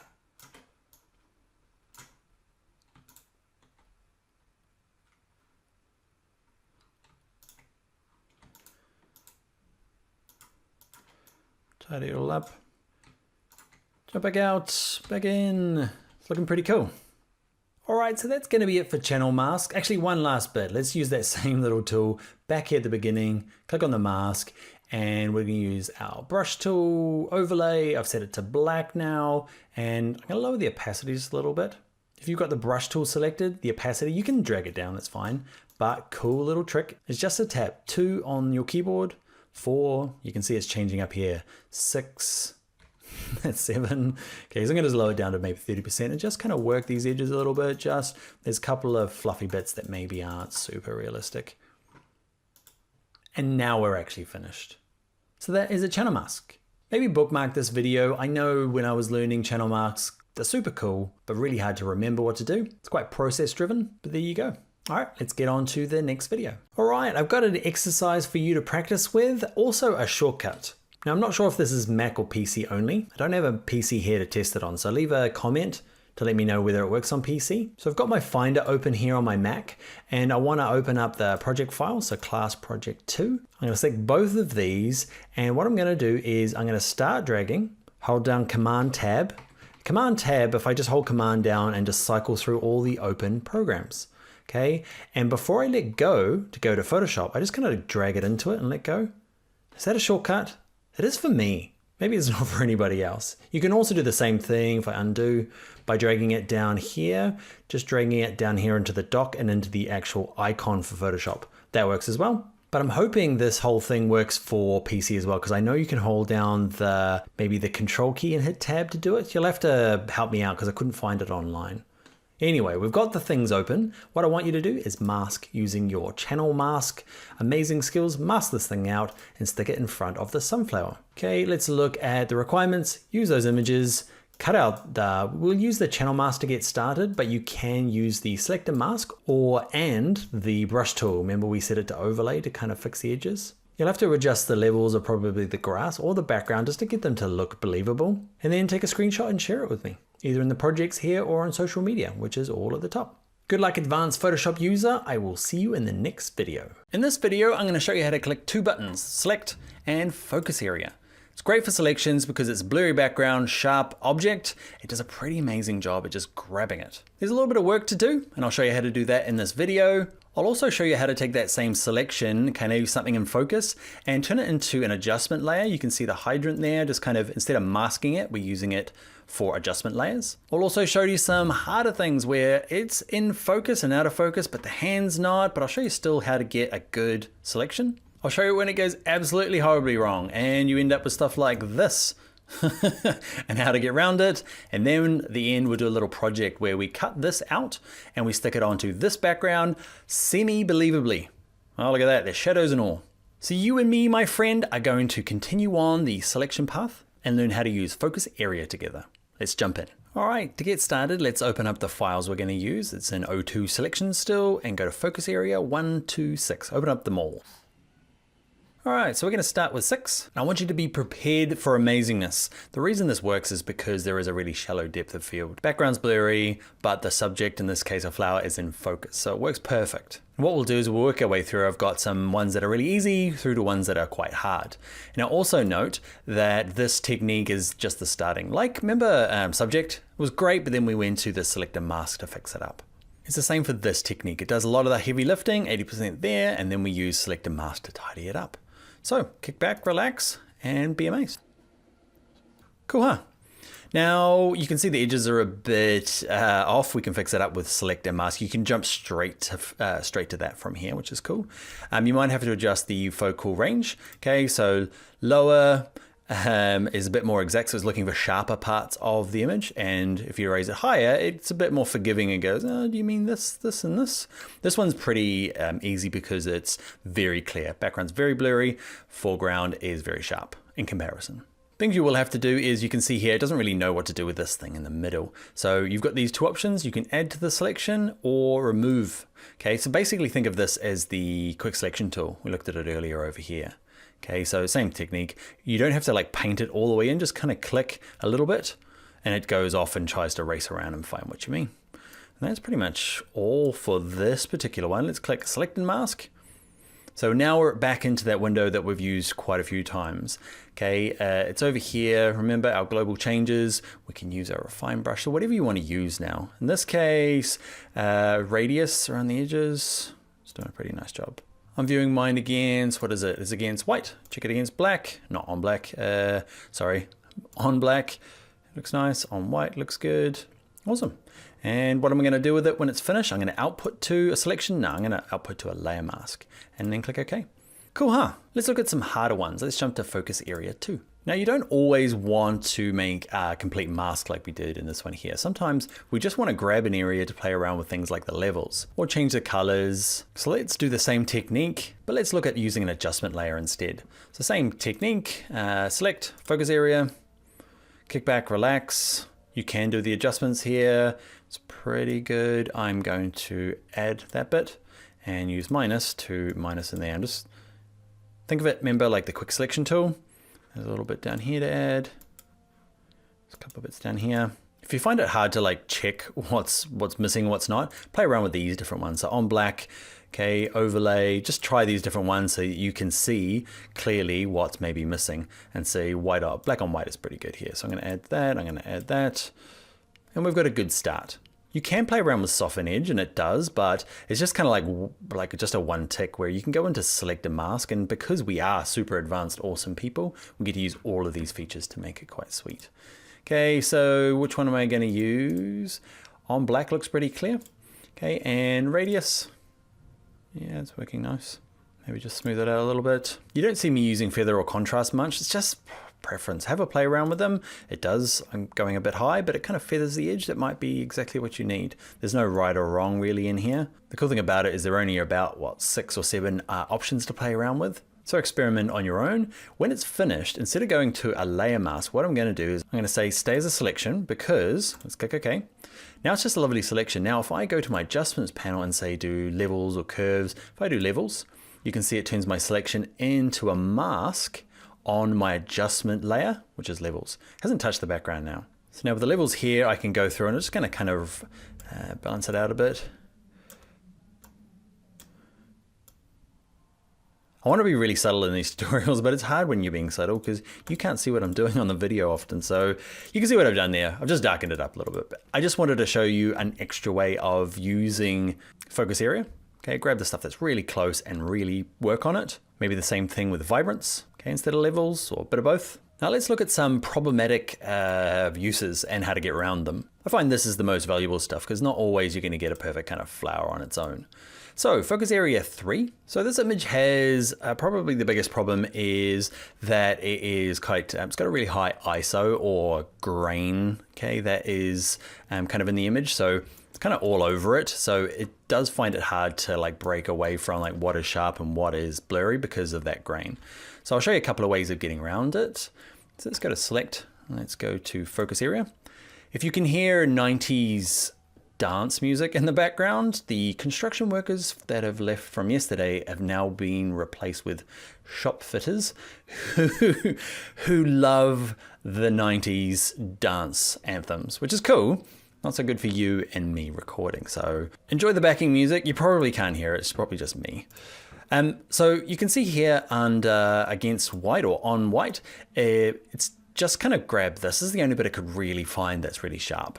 You might find with a really grainy image that this image noise level kind of up and down will help. Drag it up, drag it down, see if that fixes it for you. I'm yet to find it useful for me too much, but I should show you because I haven't used it enough to say it's like good or really bad. Give an adjustment, it's an easy slider. So what we're gonna have to do is there's just a big chunk of hand missing, and the options up here are on black, black and white. So it's not very handy to know what else I need to select. The only one that really works is overlay. Okay, overlay allows us to see a kind of a ghost of the background. There's no kind of opacity slider like we have in selected mask. So just pick overlay, and then let's grab the plus, and I'm just gonna kind of click along and let Photoshop do its magic. Oh, Photoshop, you're so good. Look at that. I just do little bits. It freaks out my computer a little bit, but also using the quick selection tool, I find, doing smaller little chunks is easier. This bit here is a little harder. Minus. Hold down the Option key on a Mac instead of coming up here to minus, or Alt key on a PC to change it to minus. All right, we're not going to spend too much longer in here, but there's two ways of kind of working through it. You can play around with the noise level, but also just add and subtract to the mask, and it's easiest done when you're on overlay. So I'm going to go to select a mask. I always go through select a mask to tidy it up. You might go, nope, I'm just going to go straight to being a layer mask. Awesome, job done, and you're happy enough with it. And then later on, you might come back and click on the mask and then go to select a mask to get back to where I kind of go directly. And I'm going to smooth the edges, maybe smudge overlay. And in this case, I'm probably going to need to use not this first one, not this one here. I'm probably going to have to use just the plain old brush tool because this bit here, the computer's not going to be able to work out the difference between the backgrounds. Let's go back to matching ends. Actually, because we're in here, we can lower the opacity of that black, okay, on black, just to make it easier to see what's in the background here. And because we've got this brush tool here, if I make it bigger, hardness is, I like it between 85 and 95, and hold down the Option key and just kind of paint it out. Maybe it needs to be, the fuzziness needs to be a little bit lower, or hardness needs to be lower. Okay, just to give it that kind of blur with the background. Yeah, and there's probably this one down here. Actually, I'm okay with that. It's pretty amazing though, eh? There's a hole in the middle. If you are getting through this course, you're like, I can't remember, how did you do the red thing again? If you're on a Mac, hold down the Control and Option key. Just hold them down, and then click and hold your mouse, drag left and right, up and down. Gives you size and hardness. If you're on a PC, it's a bit weirder, maybe not weird. It is hold Control key down on your keyboard, and then with your right mouse key, like the other one that you don't use very much, the right click, click and hold that down and go left and right, up and down. All right, so I'm in here, I'm gonna go, and this one here, instead of just using the paintbrush, I'm gonna use the quick selection tool, because instead of trying to paint it out, because it is very clearly different from the rest of it, I can just kind of click once in there, click once in there.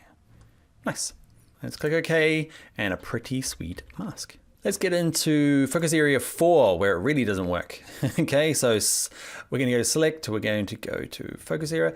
We can kind of see that it is, but it's got that grain problem again, where a huge amount of grain in here, but it's making it the background and foreground quite consistent, and it just doesn't work. And I'll show you a way around it, kinda. Let's go to focus area, kick back, relax, and you just go to here, it's okay.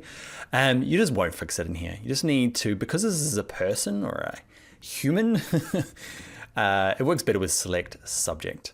Select subject, kick back, relax, come on, select subject. You can see there, magic.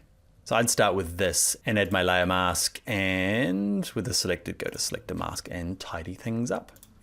But we did that in an earlier tutorial. I guess I wanted to show you just sometimes focus area doesn't work and you might have to look at different ways of doing it. We've looked at a few selections already, channel masks and subject. Now the last one we're going to do is we're going to cut this out and stick it like a proper project rather than just looking at it, you know, and here is our mask. We're going to combine stuff and just look at a few, tie together some stuff we've already learned and turn into a little project so that in the next video I'll set a project of your own. So do this with me and then in the next video you can do it by yourself. So I want to cut that out, stick it there.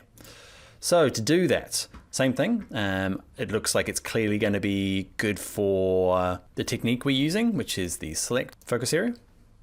Now I'm going to switch it to on white. Yeah, on white's probably a good, or on black. On white's probably gonna, it's a little bit clearer. Now I'm gonna have to minus some parts out. Brush hardness, I'm gonna get it down a little bit.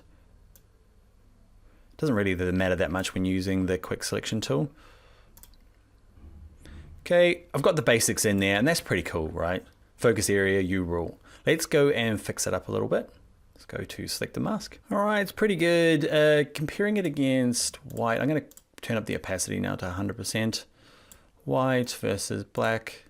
I feel like white's probably a better example of how good the selection is, especially on this side. First up, let's just see how we go with a little bit of radius and a little bit of smoothing. I'm pretty okay with it. It's really fixed up these edges here. Remember, I'm going to zoom in, hold P key down on your keyboard. That's the original. Actually, don't hold it down, just tap it. On, off, on, off. Pretty amazing, huh? The other thing I want to do is, those are actually part of the original, right? If I turn this down, they're actually just part of the original image, but I don't want them. So I'm going to go to these other tools are not going to work, right? The refine edge tool, because this is such a solid thing, it's just not going to do what I need it to do. So I'm going to undo a couple of times, and I'm just going to use just a plain old paintbrush. I'm going to pick a size and hardness, something about there, hardness. Trying to match the hardness of the edge here of what's already there in focus. If you're sick of that shortcut with the red thing, you can just do size and hardness up here, right? Okay, but I'm now going to hold down my Alt key to turn it to minus. Just kind of tap these things off. Bit of manual labor, can't be avoided sometimes.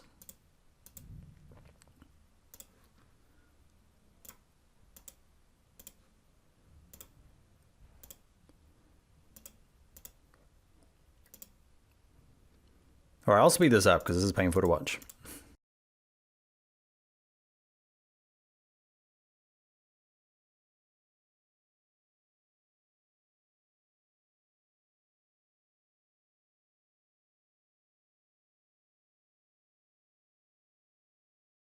All right, so that's gonna work for me. I really like it. I still want to go in and fix a few of these little edges. It's the beads of water that are on the edges of giving it a lumpy kind of sides. Photography trick. I don't do the photography much. I do a lot of the retouching, but never keep it in the fridge because it ends up sweating and leaving big pools of water when you're trying to photograph it. So what tends to happen is, or one of the tricks that we've worked with lots with food photography is you leave it out. It's pretty much off in rank, but if you cover it in hairspray, okay, it looks wet and moist and new and doesn't drip water beads everywhere. Okay, and kind of preserves it for a while. So hairspray is a good trick. But we've got our mask. We want to output it to our layer mask. Click OK. And cool. I want to add this to focus area 6. So we're going to use our trick where we go to our move tool and just go Command C, Command V, and it brings through the layer mask. Cool, huh?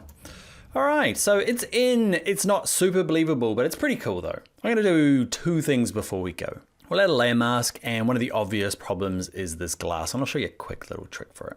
So let's do the drop shadow first. We learned this in the Essentials course, but we'll just recover it here for the people that didn't do it. It's pretty fancy. Well, I like it anyway. So I've got this layer selected. I'm going to go to Effects. I'm going to say I'd like a drop shadow. Not worried about too much about this drop shadow, except I want to see it. Okay, like that's not a realistic drop shadow, I know, but it's mainly just so I can see what it looks like and play around with the opacity, the size, how fuzzy it is. It's gonna work for me. Click OK.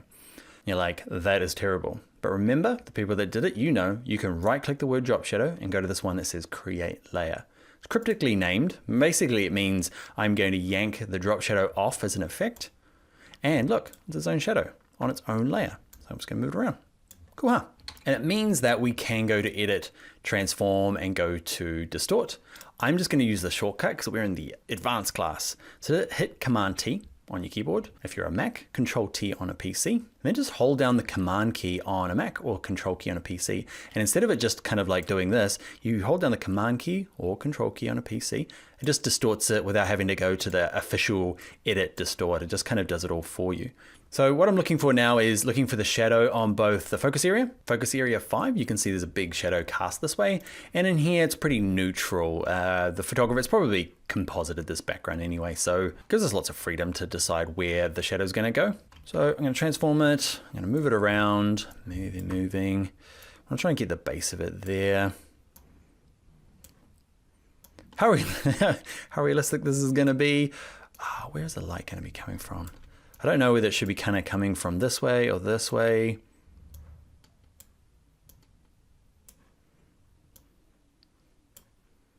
Oh, your dams look awesome. Okay, well, it's okay. It's okay. I'm gonna hit return, and now what I'm gonna do is I'm gonna do a couple of things. One is on this layer here, I'm gonna play with a different. It's defaulted to multiply. So I'm gonna go through and just pick another blending mode. Remember, holding Shift on my keyboard, make sure you're on the move tool, okay? And then tap the plus key and it just cycles through the color modes over here. And you're just looking for one that at least gets you close to where you wanna be. I quite like that, but it's probably not very...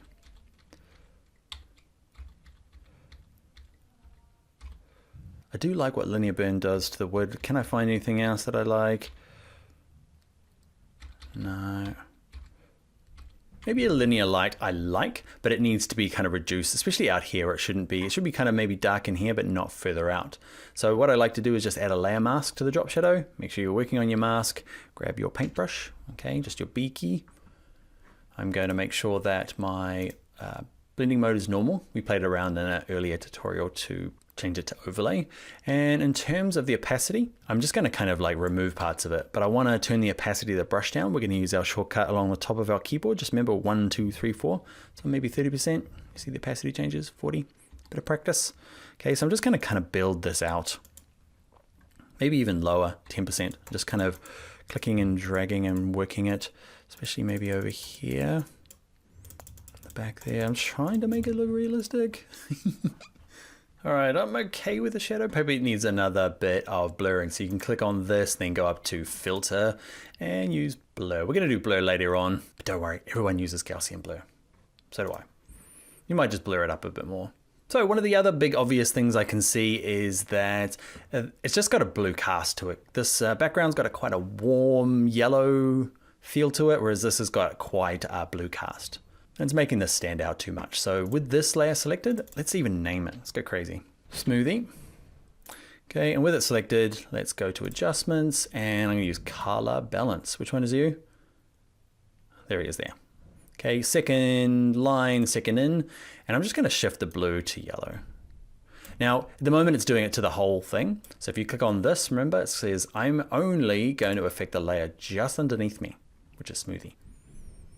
Now, I'm just gonna kind of warm it up, turn it on and off, Yeah, getting there. So maybe a bit more red than cyan.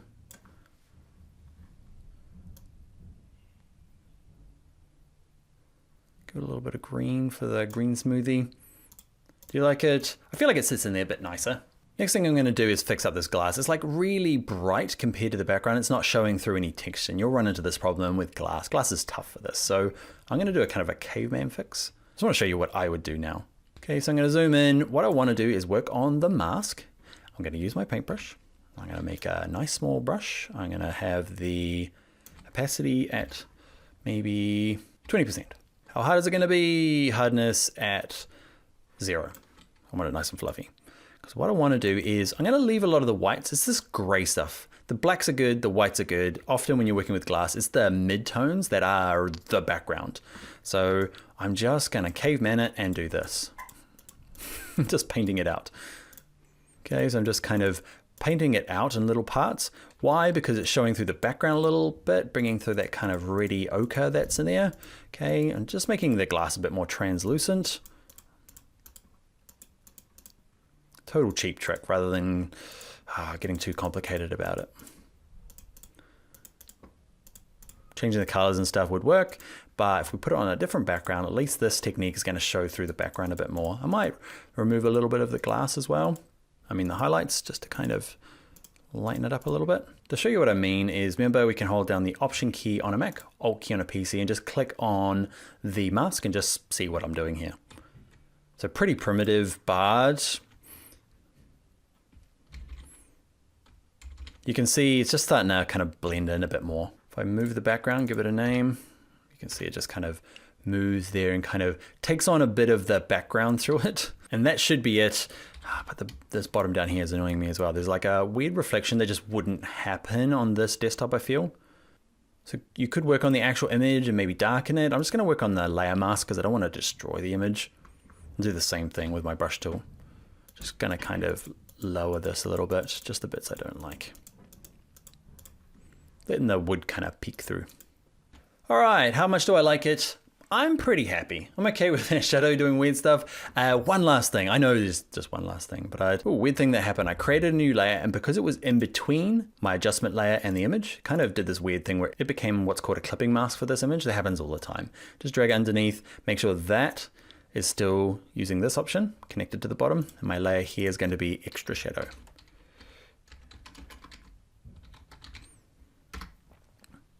Always find believability in doing just a little bit of black paintbrushing. So brush, I'm going to have opacity of maybe 50%. I'm going to use black. Another shortcut for you is see my foreground and background color. One is blue, one is white. Okay, so you can click on this to force it to go black and white, but you'll see there's my shortcut given away, D key. Okay, so if I hit D, it just sets it back to the default black and white. X key toggles between the two. You can see over here, X goes foreground, background color, and D just sets it back to black and white. So here we go. I'm just going to add this on its own layer. You can see it's kind of okay, but I probably want to set it to maybe multiply and maybe just lower the opacity of it down again. I like getting just that second kind of rung of super close shadow and then this more kind of wafty shadow. All right, okay, that's it for this one. Let's jump into the next video. I'm gonna set you a goal to do stuff like this on your own. Really ties together a lot of the stuff we're learning so far, so I'll see you there. All right, I have got a fun class project for you. This tomato, that chopping board. Okay, the rules are in the class projects Word doc. This one here, class project focus area. Both the files are in project 3. And the rules of engagement are you have to use the focus area to get started. You'll have to tweak it using anything you like, but probably select and mask. And the one that I'm interested in is how good your shadow ends up being. It's not a graded test. Everyone's going to do something different, but please post what you do. Even if you think it's bad, it might be bad. That's okay. Your post might make somebody else feel better when theirs is average, yours is bad. It makes them feel good. Plus, we're all here to learn. So post it and tell us what you did, okay? How you did it. Whether you can do the detached drop shadow option, or you might just paint it in. Let us know what blending mode you used. Maybe you didn't use black for the shadow. Maybe it was a brown. Try and make it look realistic. You have to work out which way the light's being cast. It looks like from there, from this one, slightly different from this one. You don't have to just use these features here. Make sure you do these, but you can use anything else to kind of color grade or add noise. Anything you like for the class project. And at the end, post it at any of these places up here at the top. I'd love to see what you do. Onward to the next video. All right, it is a little trick for doing masks this video. You've been doing lots of masking videos, selections of masking, and I heard you say, another one, Dad, give me one more. This is just a small one, and it's a little trick that I wanted to keep in here because I use it all the time. It's a little hard to get places. So let's say we used this image in the last one and we went focus area, and that worked great to a point. Okay, we minus this chunk out. We need to select a mask. Radius, smoothing, I might shift the edge in a little bit, and it kind of got it to a nice point, right? But there's a couple of parts. This bit here is the main offender. Click OK. There's one there as well. So I'm going to show you how to use the smudge tool, okay? I use it because, I'll show you why. Let's do this one first. He's the easiest one to get because I'm going to work on my mask, and what people tend to do is they grab the brush tool and then they just make it really small. And then how small do you make it? And you keep like, let's actually do it so I can show you. So in here, really small. What's my opacity at? We'll put it at 100%. I just get that bit, and then I make the brush a bit smaller, and then I get that bit. And you end up this kind of like, it always ends up looking a bit fake doing it that way. So along comes the smudge tool. What does the smudge tool do? If I work on the actual image, and I zoom out a little bit, the smudge tool is this little finger here. Here's normally the blur tool. If you hold them down, grab the smudge tool. Now up here, just make sure it's set to, you might have been playing around, just pick one of these top general brushes, pick any brush, okay? And what we'll do is the strength around about 50%. And we'll set the hardness to 0. Basically, if I'm working on the actual pixels, it just smudges things, right? Just, you can kind of see it there. Smudgy, smudgy, smudge. But if I undo, that same little thing, when I'm working on the actual mask, does some really cool stuff. So I'm gonna pick an appropriate brush size and then kind of smudge it in, and look, and let go. Oh, cool, huh? Just kind of smudges it in. I'll show you what I mean, or what it does. I'm gonna hold down the Alt key on a PC, Option key on a Mac, just to click on the mask to show you what it's doing. And I undo, because the smudge tool, watch this. If I make it nice and big, if I just push from the edge, watch what happens. When I click and drag, I'm just holding the mouse key down, no Wacom tablet. You can see it kind of, as it's moving along, it kind of slowly makes the radius smaller and the effect smaller. So it's really good for pushing into those edges. So I'm gonna turn it back on, pick a brush size, zoom in. And in this case, I might make the hardness just a little bit less and just push in here. You can see it just gets in the corners really quick and easy rather than messing about with the, making the brushes bigger and smaller. See in here as well in these corners? Ah, look how cool that is. Do it for this one as well. Where was that one? Oh, sneaky trick there. If you hold down the H key on your keyboard, so I couldn't find where this was, right? I was down here and I was like, we've all done it, right? You're like, okay, I want to go to this other part. And you're like, oh man, I should have zoomed out. You can't find it, right? If you hold down the H key on your keyboard, it moves to the hand tool. But the extra perk for it is if you click and hold down the mouse key, okay, it zooms out to like full zoom, and then you move it around and say, I want to look at this bit. Retouch it, retouch it, retouch it, fix it, hold down H, click, holding the mouse key down over here, and now I'm going to kind of work in this bit here. You can see it's not starting down here, so I might have to grab my brush tool and just kind of start a little bit, back to my smudge tool, and then just kind of work this out into the gaps. Fun. You might not like it, you might do. I hope you do, I like it. Gets into those corners nice, look at that. If you're using a Wacom tablet, you probably wouldn't have to do this because it's pressure sensitive, right? And you can just hold it a little bit lighter and it goes and pushes it out. This pesky one, that pesky one again. Okay, now I'm just moving around, but you get the idea, right? Smudge tool can be handy for those kind of corners that you need to get into. Just a little quick little bonus video. All right, let's move on. Hi everyone, this is a weird video where we watch a video together. We're gonna sit down side by side and watch YouTube. Why am I forcing you to do this? You don't have to, skip along.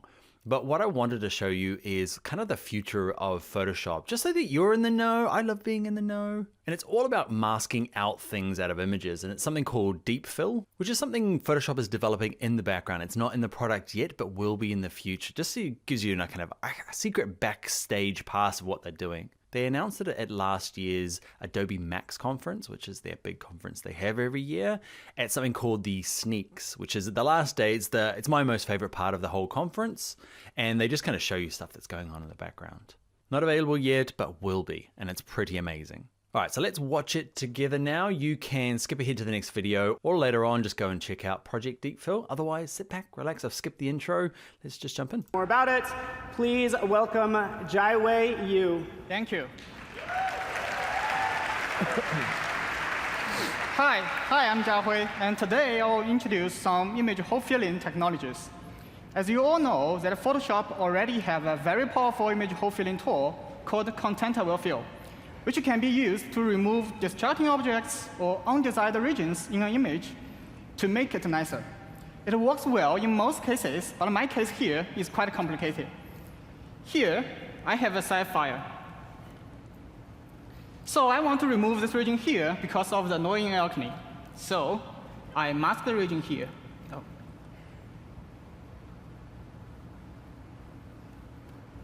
And let's see how content-aware fill can give us.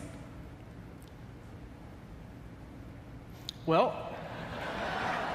We've all now done I that, have right? 1, 2, 3, 4, I have 4 eyes now. Yeah, I'm You just can going to see chip in clearly. and talk over this, annoying everybody. The main reason for this failure is because the content-aware fill does not try to understand the image.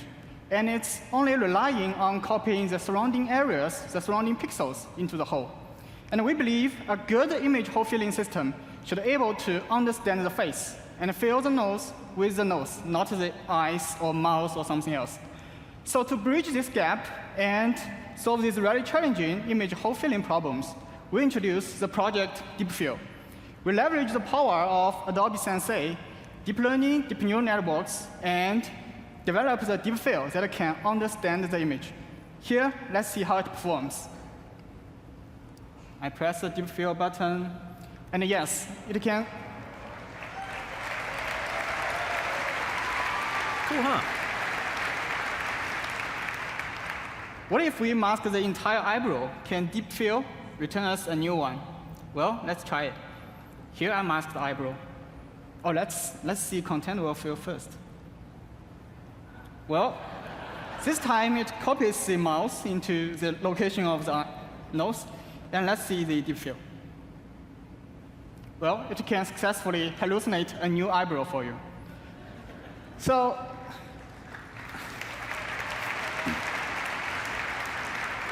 we know that deep fill works on faces, but in more cases, people travel around the world and take photos and find some people you want to remove. For example, this one, in my case. Here, I take a photo in Bryce Canyon National Park.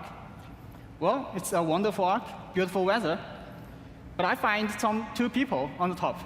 So what I'm going to do is I take the photo, and What I they don't mask the region explain, you can see it here. going on in the background, is that Adobe Sensei is their kind of machine learning, artificial let's see, intelligence again, thing. content-aware Watch what fill. happens. And watch it disappear. Well, Or this is this the image bad is one? quite high resolution. Okay, well- so this is bad version.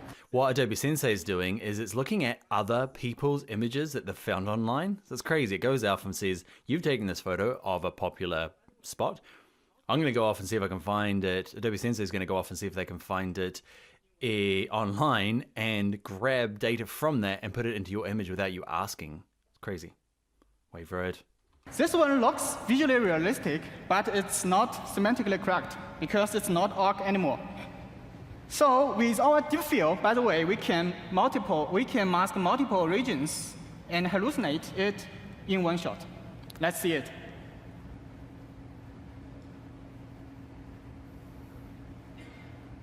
And yes, this is the deep fill. Cool, huh?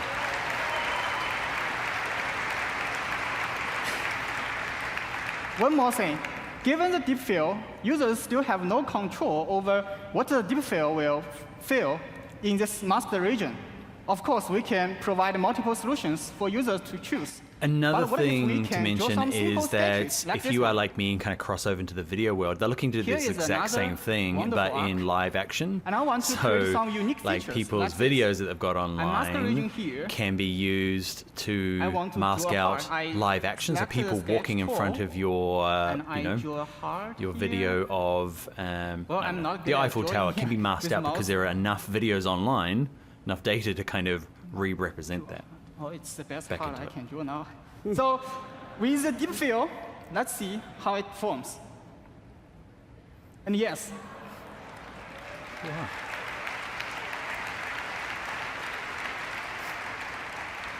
this is the AI-powered, user-guided image hole filling technology, Project Deep Fill. Thanks. That is awesome. They just have a bit of little bit of chat afterwards.